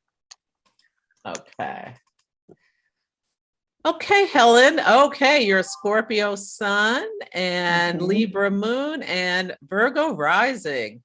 Yes. Oh, yes. Do you have any? Well, first I want to ask you, that Mars Uranus North Node pileup happened on your North Node opposite your Sun and Venus. So maybe was there a big change with someone in your life in August?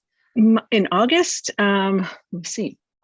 My own health has started having a few issues. Trying to think. My mother had been in nursing care and she came home, I want to say the end of July. So yeah, August was a big month.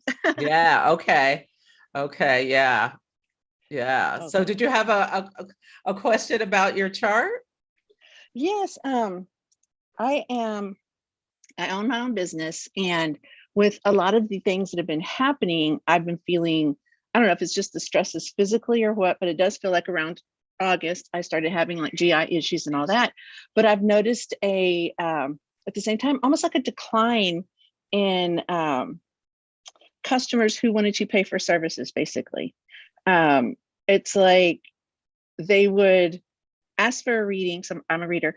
They would ask for a reading, but then, either choose not to pay or say, oh, well, can I pay you later?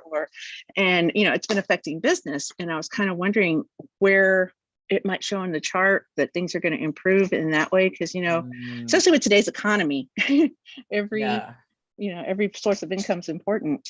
Yeah. So I would say what's happened is that the South Node has moved into your second house Hmm. of income. And the South Node is like a Yes. cosmic drain that sends things down the toilet. So what I Yes. think this is saying to you is to think about, with this Mercury retrograde, Mercury rules your ascendant and your midheaven and your business, to Mhm. rethink how you do some business things, because how can you get the money up front? Maybe do you use something like Calendly or Acuity to schedule appointments? Yes. Yes. And a lot of the older, my older clients will still, prefer to go like PayPal and, Cash App or, something like that. But I've been trying more and more to say, please use the scheduling service. That way we make sure that, at least it's a deposit on your reading in case you have to reschedule, that it's, paid. And I'm always happy, if for whatever reason they can't do it, I'll refund their money. But, I'm trying to at least, like I say, keep everything moving forward and progressive.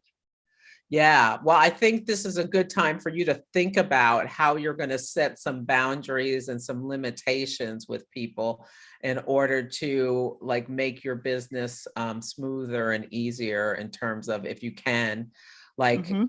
really push people towards using the service. And Okay. you can set up these things like Calendly so that people can't cancel within a certain amount of time, that they can only Okay. reschedule.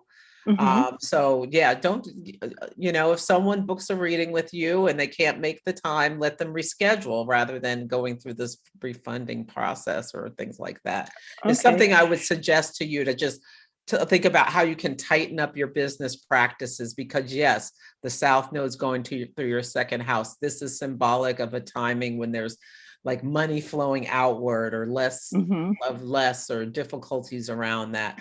I also want you Okay. to really take care of your health, because Mhm.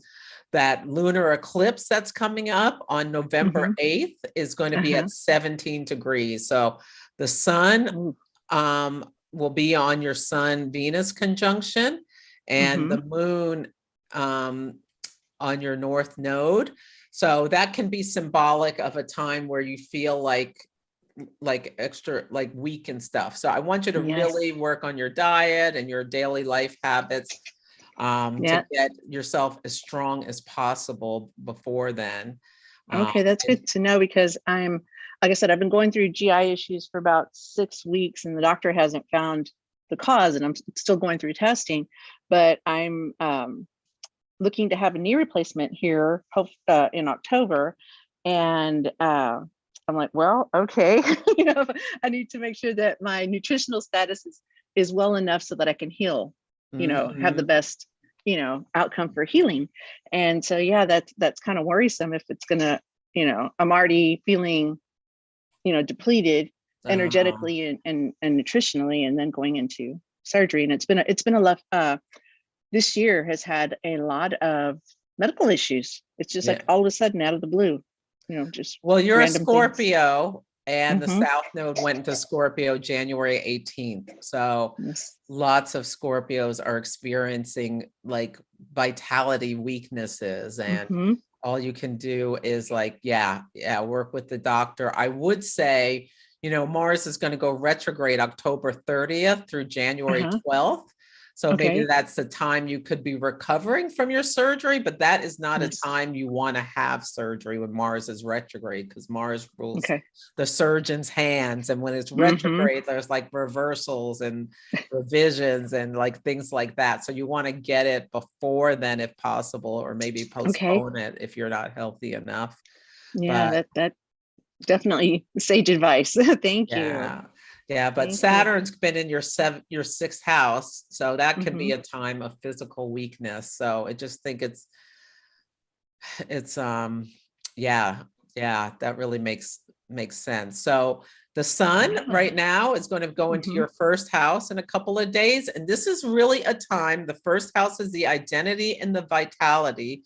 Do Uh-huh. anything you can to you know, whatever you need to do to boost your vitality, getting enough Okay. sleep and all of that kind of stuff. Eating healthier, getting rid of bad habits because I think, Mhm. yeah, that should be your number one focus. Okay. Thank you. You're Thank you. welcome. So I'm glad there's a light at the end of the tunnel though. I'm so glad. Yeah, 'Cause I'll be ready for this to be done. But thank you so much. you're welcome.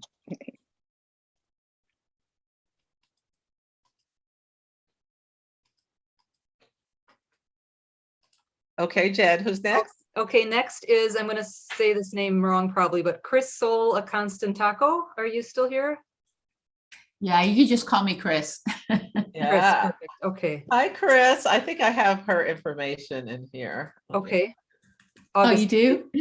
Yeah. August Yeah, 30th. there was hello to everybody, and there was someone there who said they didn't know when their birth time was. So I had really great advice from Celeste, and I met and got my birth time from a great lady called Sharon, because I didn't know my birth time either. So somebody said earlier that they didn't know their birth time. So I strongly advise them to visit Sharon. Yeah, Sharon's amazing. She does something called rectification, where you'll give her like 15 or 20 important dates in your life. Yeah. And she can reverse engineer your birth time. So what is your new birth time, Chrysola? Just a minute, because I still don't know it by heart. 4:37, if I'm not mistaken. AM or Let me just PM? double check. AM. I'm a morning person. Okay. Oh, yes, that's right. You told me she found you were a Leo rising. Wonderful. Yeah. Yeah. And you had told me that too. Yeah, I thought so. Yeah. Well, what is your question?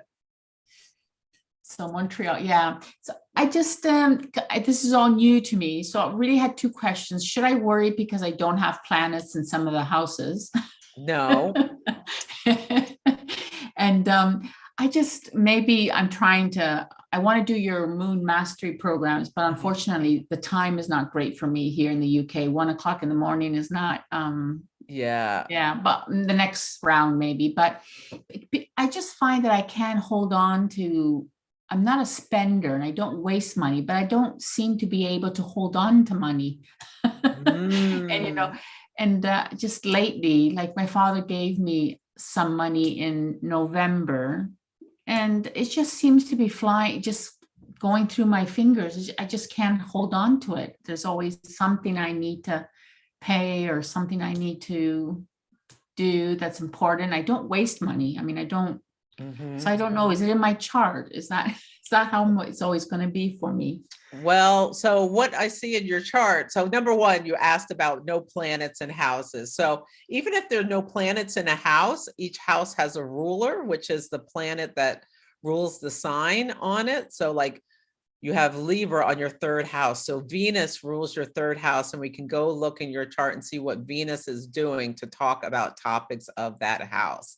So typically, like there's some karma or things around places where we have these packed houses. So empty houses are nothing to be concerned with. Okay. Yeah. So your second house is about income and money and all of that kind of stuff. And your second house is ruled by Mercury, because Virgo's here, and it's like packed. You've got Uranus here. So to me, Uranus is like unexpected things, like you could have unexpected influxes or outfluxes of money. Yeah, and your sun is shining on that. So like it's been a big where the sun shines is an important house in our chart. So it's been like a very important thing with what you're talking about. And you have Mercury retrograde there. So a retrograde planet there means there's like reversals and things that go on. And Pluto there. Pluto is where we get kind of in some ways burned alive in our life. So yes, I can see in your chart that you have had some, like can see like the issues around finances, but you've got Taurus on the midheaven. Let's see. Let me animate the bi-wheel. See what's going on right now. You've got Uranus up here. Are you getting new opportunities for new sources of income and things? I'm, funding. I'm always applying for funding. So Oh, that's right. Okay. Yeah, there's one I'm trying to get ready to do now. So does that look good?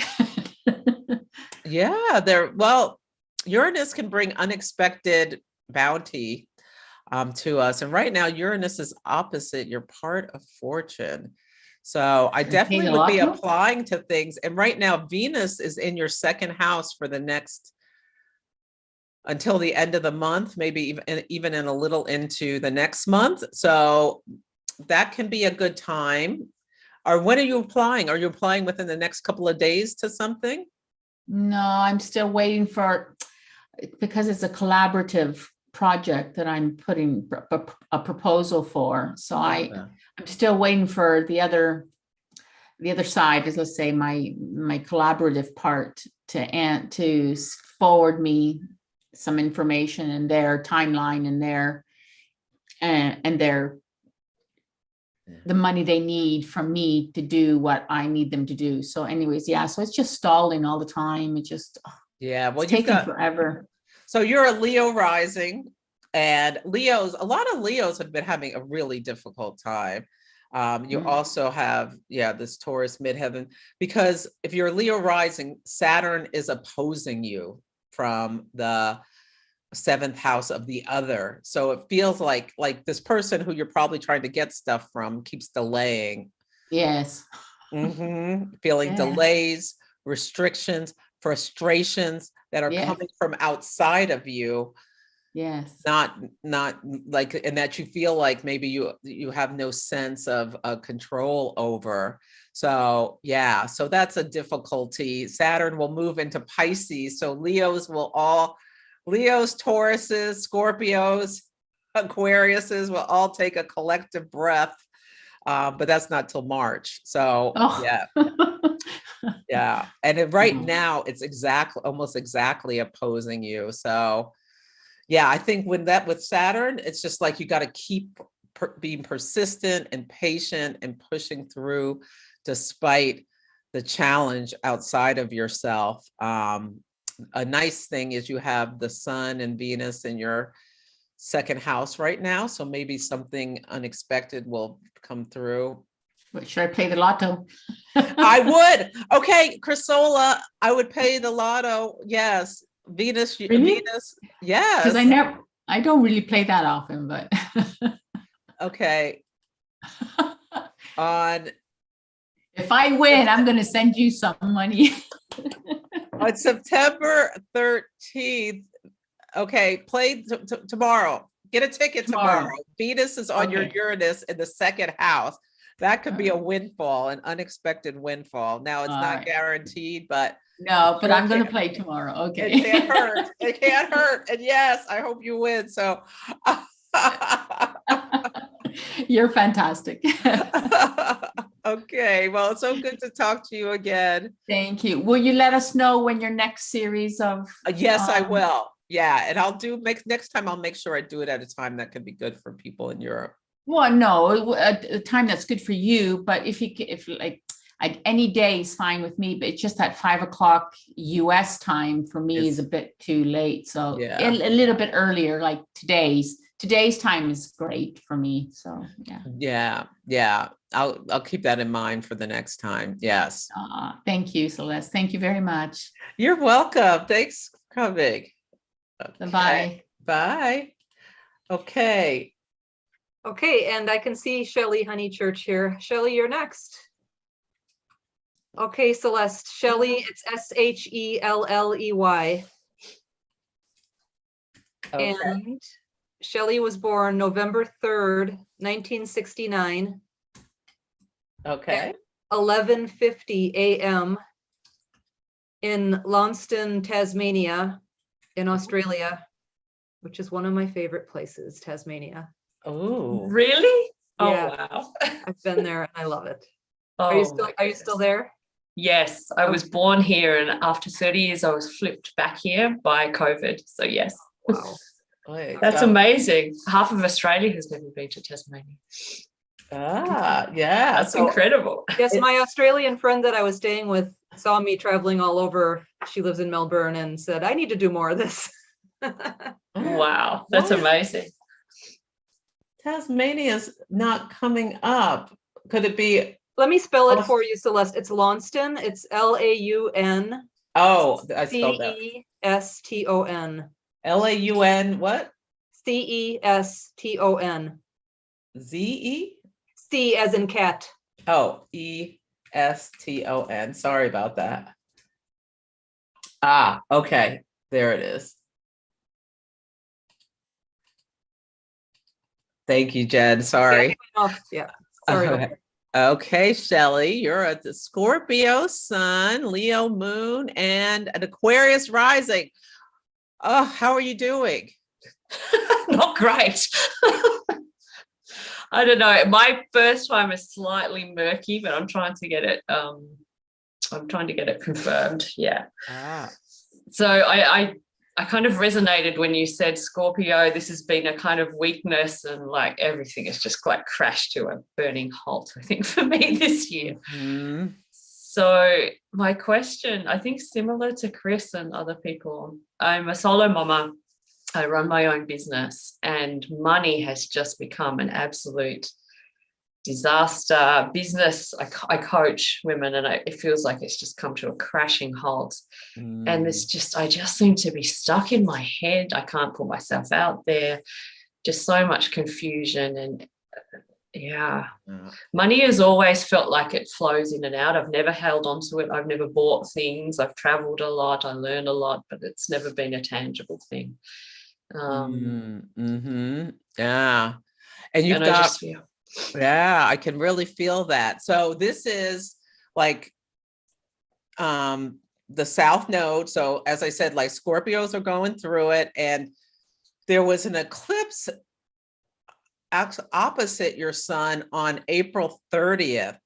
So did something happen with a family member or something about your house where there was some big change around April, end of April, early May, or?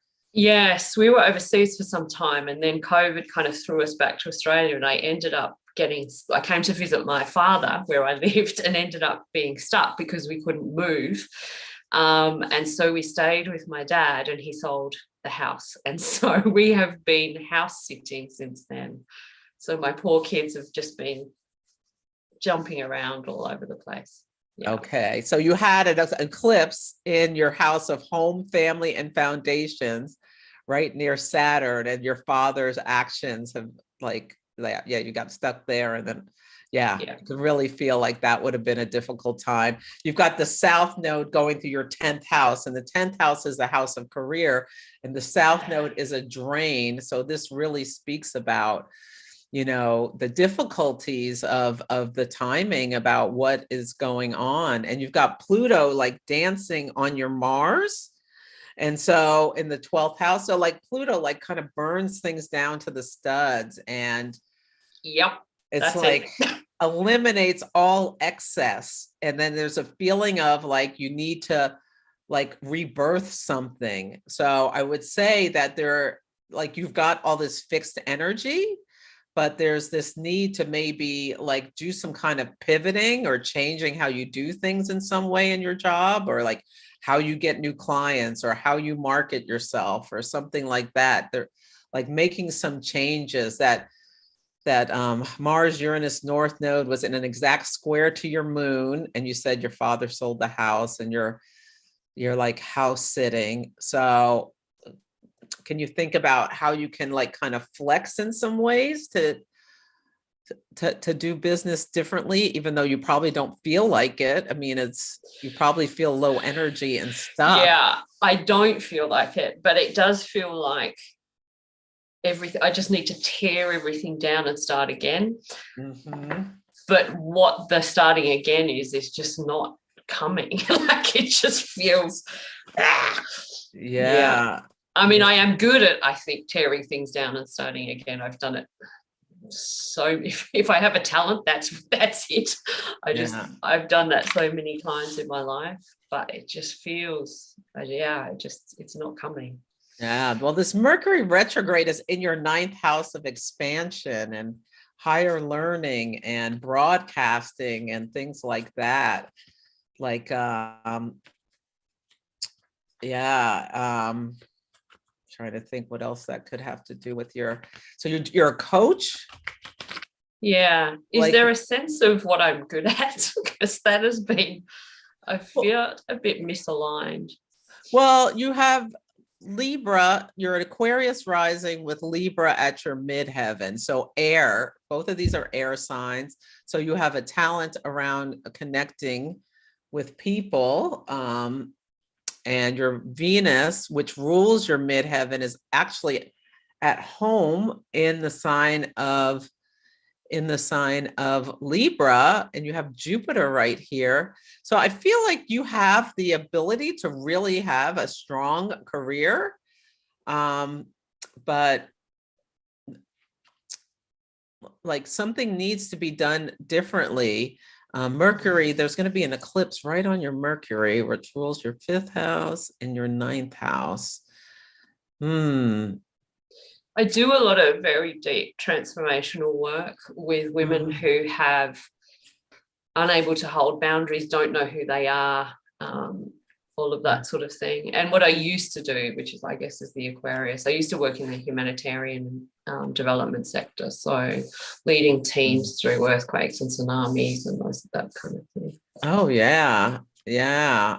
Yeah. This, I don't know. Oh, my light went out. I don't know, like if you can expand your reach through like working on some podcasts or something like that. Like I feel like there's a need to somehow expand your message. Okay, that makes sense. That is the thing I've been wanting to do, speak on a lot of podcasts, actually. I would come up with a plan to do that. I think that could be a way that could really, and this is really great because this new moon coming up is in your 9th house of broadcasting and all of that kind of stuff. So think about how you can collaborate. Like I would imagine you're very good with collaborating with people. You have Venus in Libra at home, knowing how to connect with others. You're probably very charming and charismatic. You've got Venus next to Jupiter. Although sometimes maybe you can get comfortable and not want to push yourself forward with that Venus Jupiter conjunction. But your midheaven's on Spica, which is a very fortunate star. So, yeah, I think you have the ability to be really successful, but it's just, I can feel like this is just a difficult time. And you maybe want to set an alarm to throw a party when Saturn gets into Pisces. Okay, which is when? In March. That might bring some relief to all of this because, Saturn's opposite your moon right now. So emotionally, you probably feel very lonely, very separate, very isolated in some ways, or like other people's actions are like depleting you. Because you got Saturn in your 1st house and the South Node in the sign of your sun. So it's just a difficult time, a difficult cycle. And so I pulled the peace card and protection for you. So this speaks to like about how much inner turmoil you're having. So think about how you can like maybe get out in nature and take some walks and like do something to cultivate a sense of peace, whether it's through breath with all of your Aquarius, all of your air, or something like that. Because like some tools to try to ground yourself despite all the chaos and difficulties going outside of yourself, and finding new ways of working, I think is what's going to be needed, because it's a tough time. Okay. Thank you. That is brilliant. Actually, walking in nature is the thing that keeps me semi-sane. Yeah, thank you. Celeste, that's really helpful. Thank you. Oh, you're welcome. I wish you all the best. Thank you. Okay, Jen. Okay, next on the list, we have, I can see Beiruz here. Beiruz, Gandhi, it's your Oh, turn. Rose. Beiruz, Hi, okay. Rose. Hi. I should have her information here. Okay.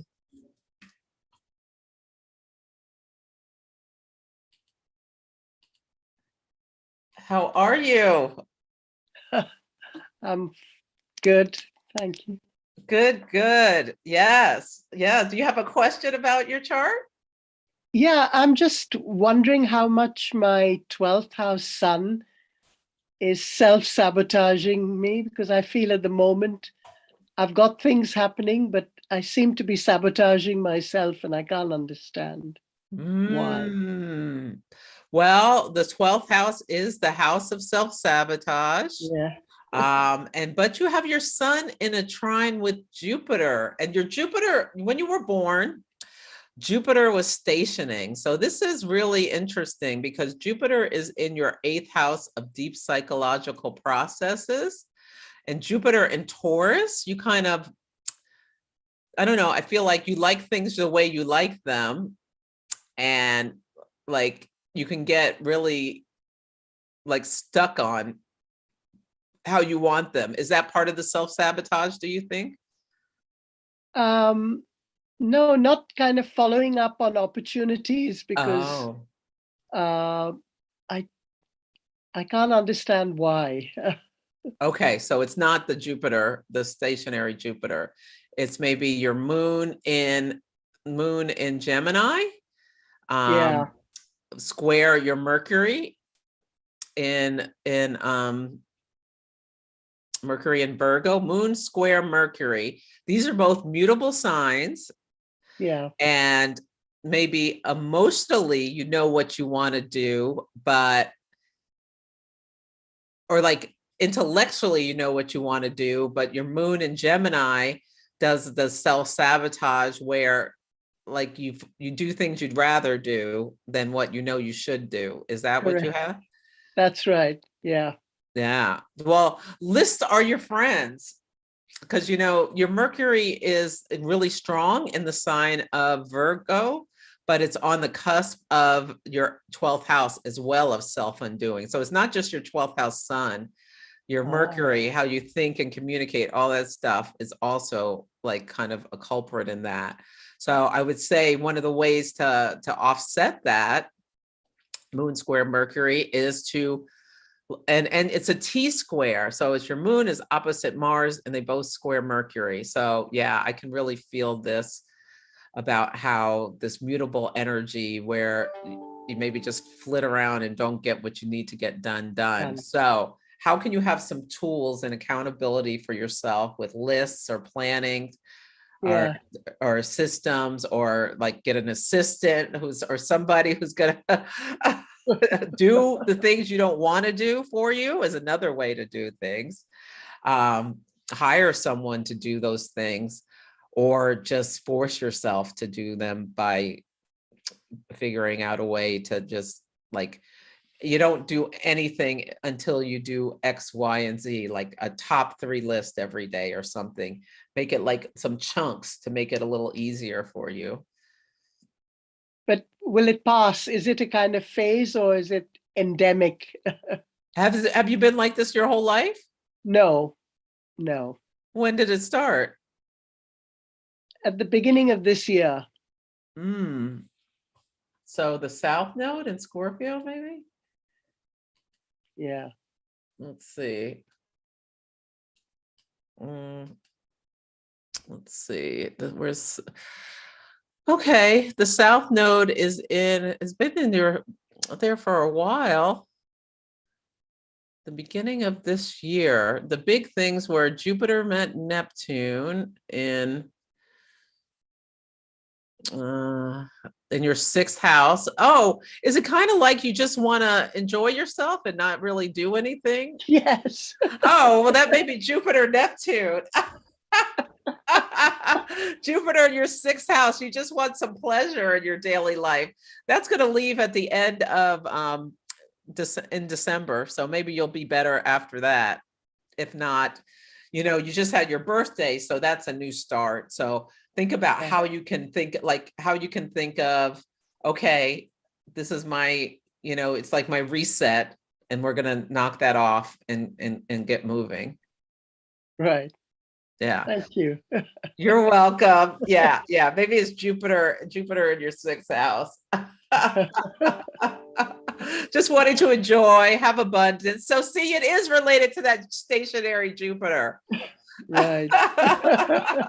When it gets in your 7th house, maybe you'll be more like focused on the other, or opportunities or things like that, Yeah. or getting yourself out in the world rather than you're Yeah. just enjoying your internals. So, okay. Thank you. You're welcome. Yeah.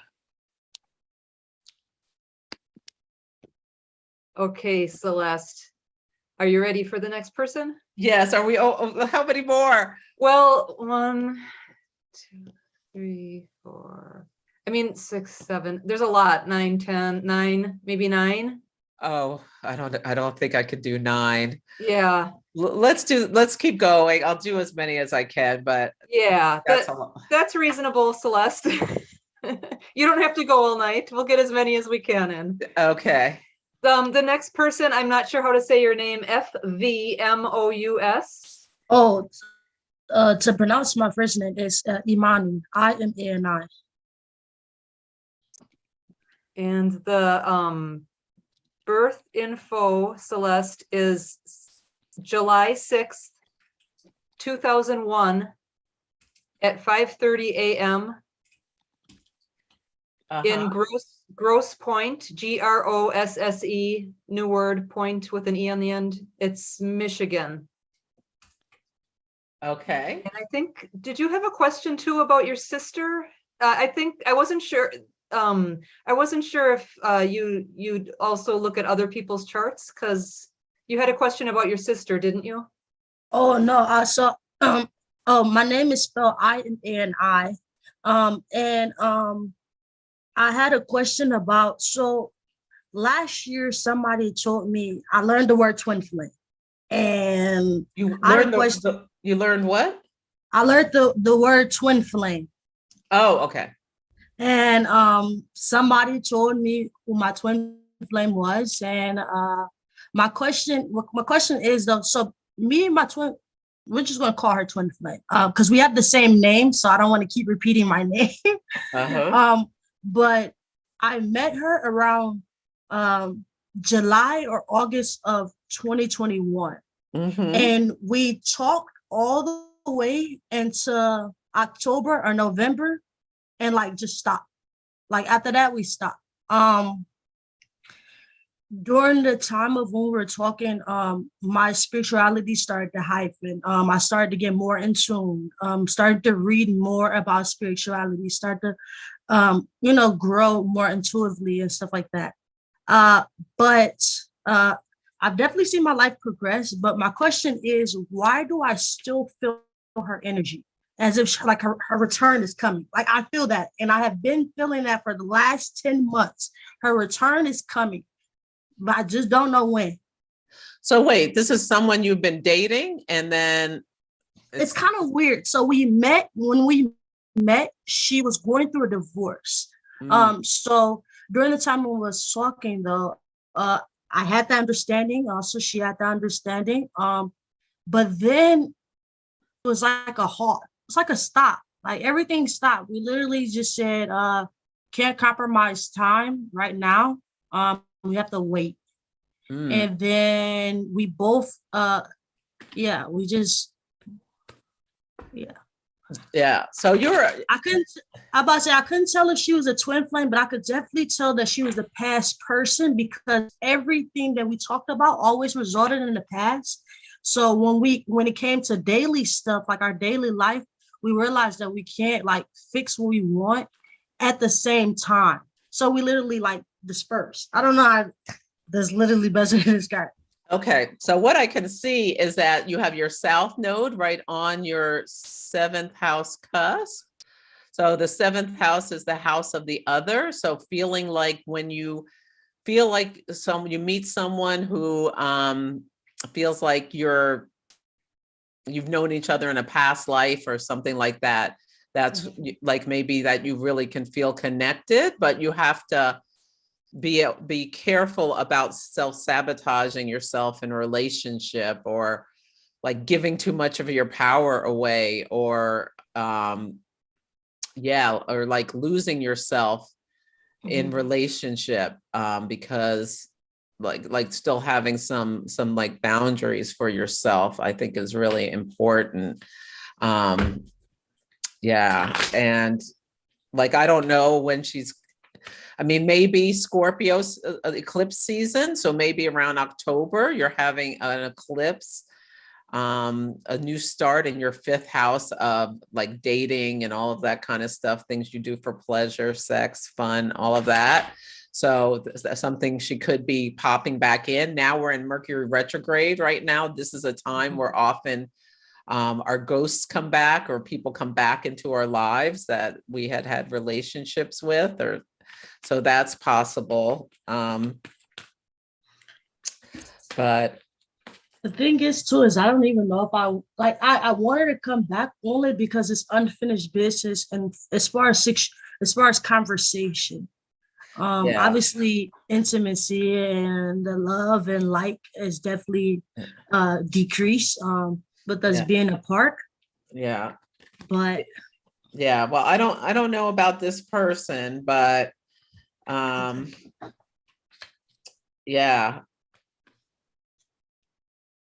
I pulled the thinker card in protection.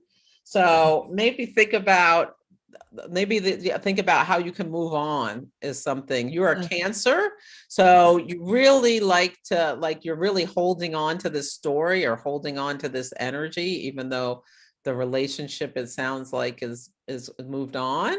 And so do some, like, how can you have a higher perspective, or take a step back and think about, maybe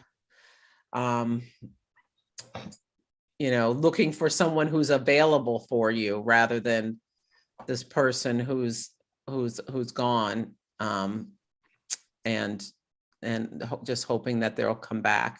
I mean, they may show up, but I always say, if someone's an ex, they're an ex for a reason.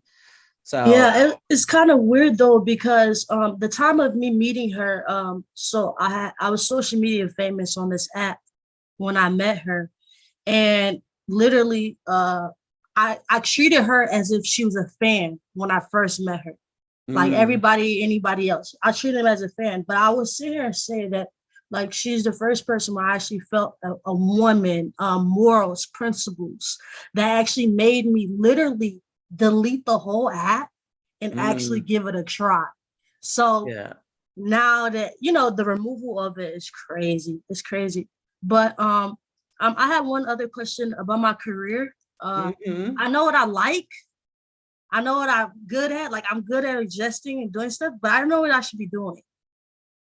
Like, I'm an entrepreneur. Like, right now I have 3 businesses. I'm a full-time student, and that's it. But I don't know what I should be doing right now. Like, I don't know. Well, I think for right now, focus on your education. You've got Jupiter. Oh, I'm so over that. This is my last year. I'm ready to be done. Okay. Well, once you're done, you have Jupiter in Gemini, ruling your midheaven from the 12th house.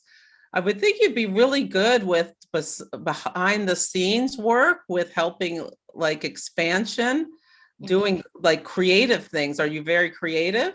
Yes.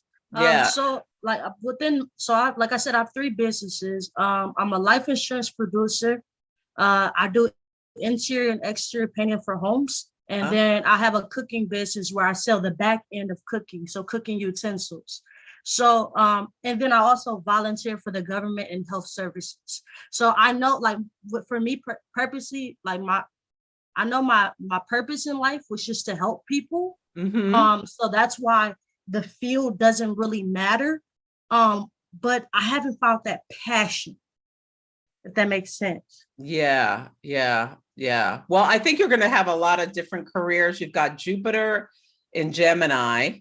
ruling your midheaven, which is your career point. So I want you to just keep trying new things, and maybe working with a career counselor at your school is another thing to do to figure out what, and there are also tests you can take that show your aptitude. So I'd say do that. But yeah, and your moon is in the sign of Capricorn. So you will always have a need to feel useful in the work you're doing. And you've got a lot of energy. You have Mars, Pluto. So you got a lot of energy, determination, and drive. So I think you'll find success, but you're really young. So you take the time to like investigate different things. So yeah. Awesome. Thank you. I always thought I wouldn't say I always thought, but I've always done business. That's like my niche. Good. Earlier this year was the first time. I'm sorry, Imani. Oh, I'm sorry. Go ahead. Yes, just. Yeah, I've got to move on to the next person. But if you want to talk more, come book a reading on my website and we can get into a deeper discussion. Will do. Thank you. Thank you so much. Sorry. You're welcome. No problem. Okay, Celeste, do you want to keep going with charts? Or Catherine had a question about your personal chart, if you wanted to share how you work with your chart. What's Catherine's question? Catherine's question was, she wanted to ask you how you work with your Neptune at 29 degrees with your Virgo South Node and your Pisces North Node. She's curious because she has these placements in different houses, but she has these placements as well, as do I will mention, so. Okay. Okay, wait, say that again. How do I work with my Neptune? What? The Neptune at 29 degrees of Pisces. Scorpio, sorry. Scorpio, yeah. And with your Virgo South Node and your Pisces North Node. Catherine's wondering how you work with that. Okay. So my Neptune at 29 degrees at that anaretic. So I feel like, and it's in a trine, it's an out of sign trine with my midheaven. But I feel like I work with it with Oracle and tarot cards and stuff like that. I feel like that's like the intuition stuff that just really comes in with the Neptune. Now my South Node in Virgo, it's been a real journey moving from that like perfectionism and stuff to my North Node in Pisces. So like balancing those two has been very something that I've worked on a lot. So learning when to trust that Pisces North Node when enough is enough, and stop like overdoing things or like constantly checking, or it was a big learning curve to kind of move away from that South Node to the North Node in Pisces. But trusting my intuition, knowing when enough is enough. Not overdoing things too much. I hope that answers it. Catherine just gave you a thumbs up. Okay. I saw you. Okay. My energy is starting to be depleted. Let me do another chart, but then I might have to. Yeah, you want to do one more and then we could call it if you want? Yeah, sorry. I'm hoping to disappoint people, but I'm losing my energy. Okay, go ahead. All right, Joanne, are you still here? Because you're next if you are. Yes, I'm still here. Okay, perfect. Celeste, Joanne's information is February 12th, 1976. Okay. And okay, she wasn't sure about the time. Her mom says 1 or 2 p.m. in Brooklyn, New York. Okay.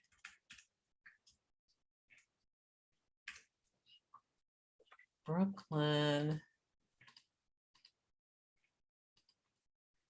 Okay. Let's see. So Joanne, so you're a sun in Aquarius with a moon in Cancer.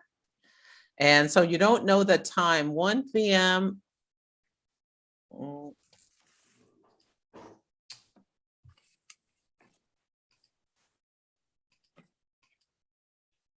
Okay, so you could be a Gemini rising or a Cancer rising, so it depends. Okay. But yeah, did you have a question about your chart or? I kind of wanted to know, are there certain careers that are more in alignment with me? Sometimes I have questions about career, like, am I in the right career or what should I move towards? So because we don't know the exact time, I don't know your midheaven. So okay, that's a little harder, but you have a sun in Aquarius and a Mars in Gemini and a Pluto in Libra. So you have what's called a grand trine in air. So I would think that communication could be a strong suit for you, but you're also like potentially really intuitive. Is that okay? Connect? Yeah, that it makes sense. It makes sense. So it's like something about communication where you have the ability to, like, you may be really good with like visioning the future kind of stuff. Okay. I mean, think I've met a lot of people, like, even though I don't like public speaking, but I've met so many people that say that I would be a good public speaker. So when you say communication, that comes to mind. So, and also I eventually want to write a novel. So I don't know if that's in alignment with that as well. Well, yeah, that's air. Yeah. Mars and Gemini, you may write more than one novel. And yeah, they may be something like around your family, like in generations of your family.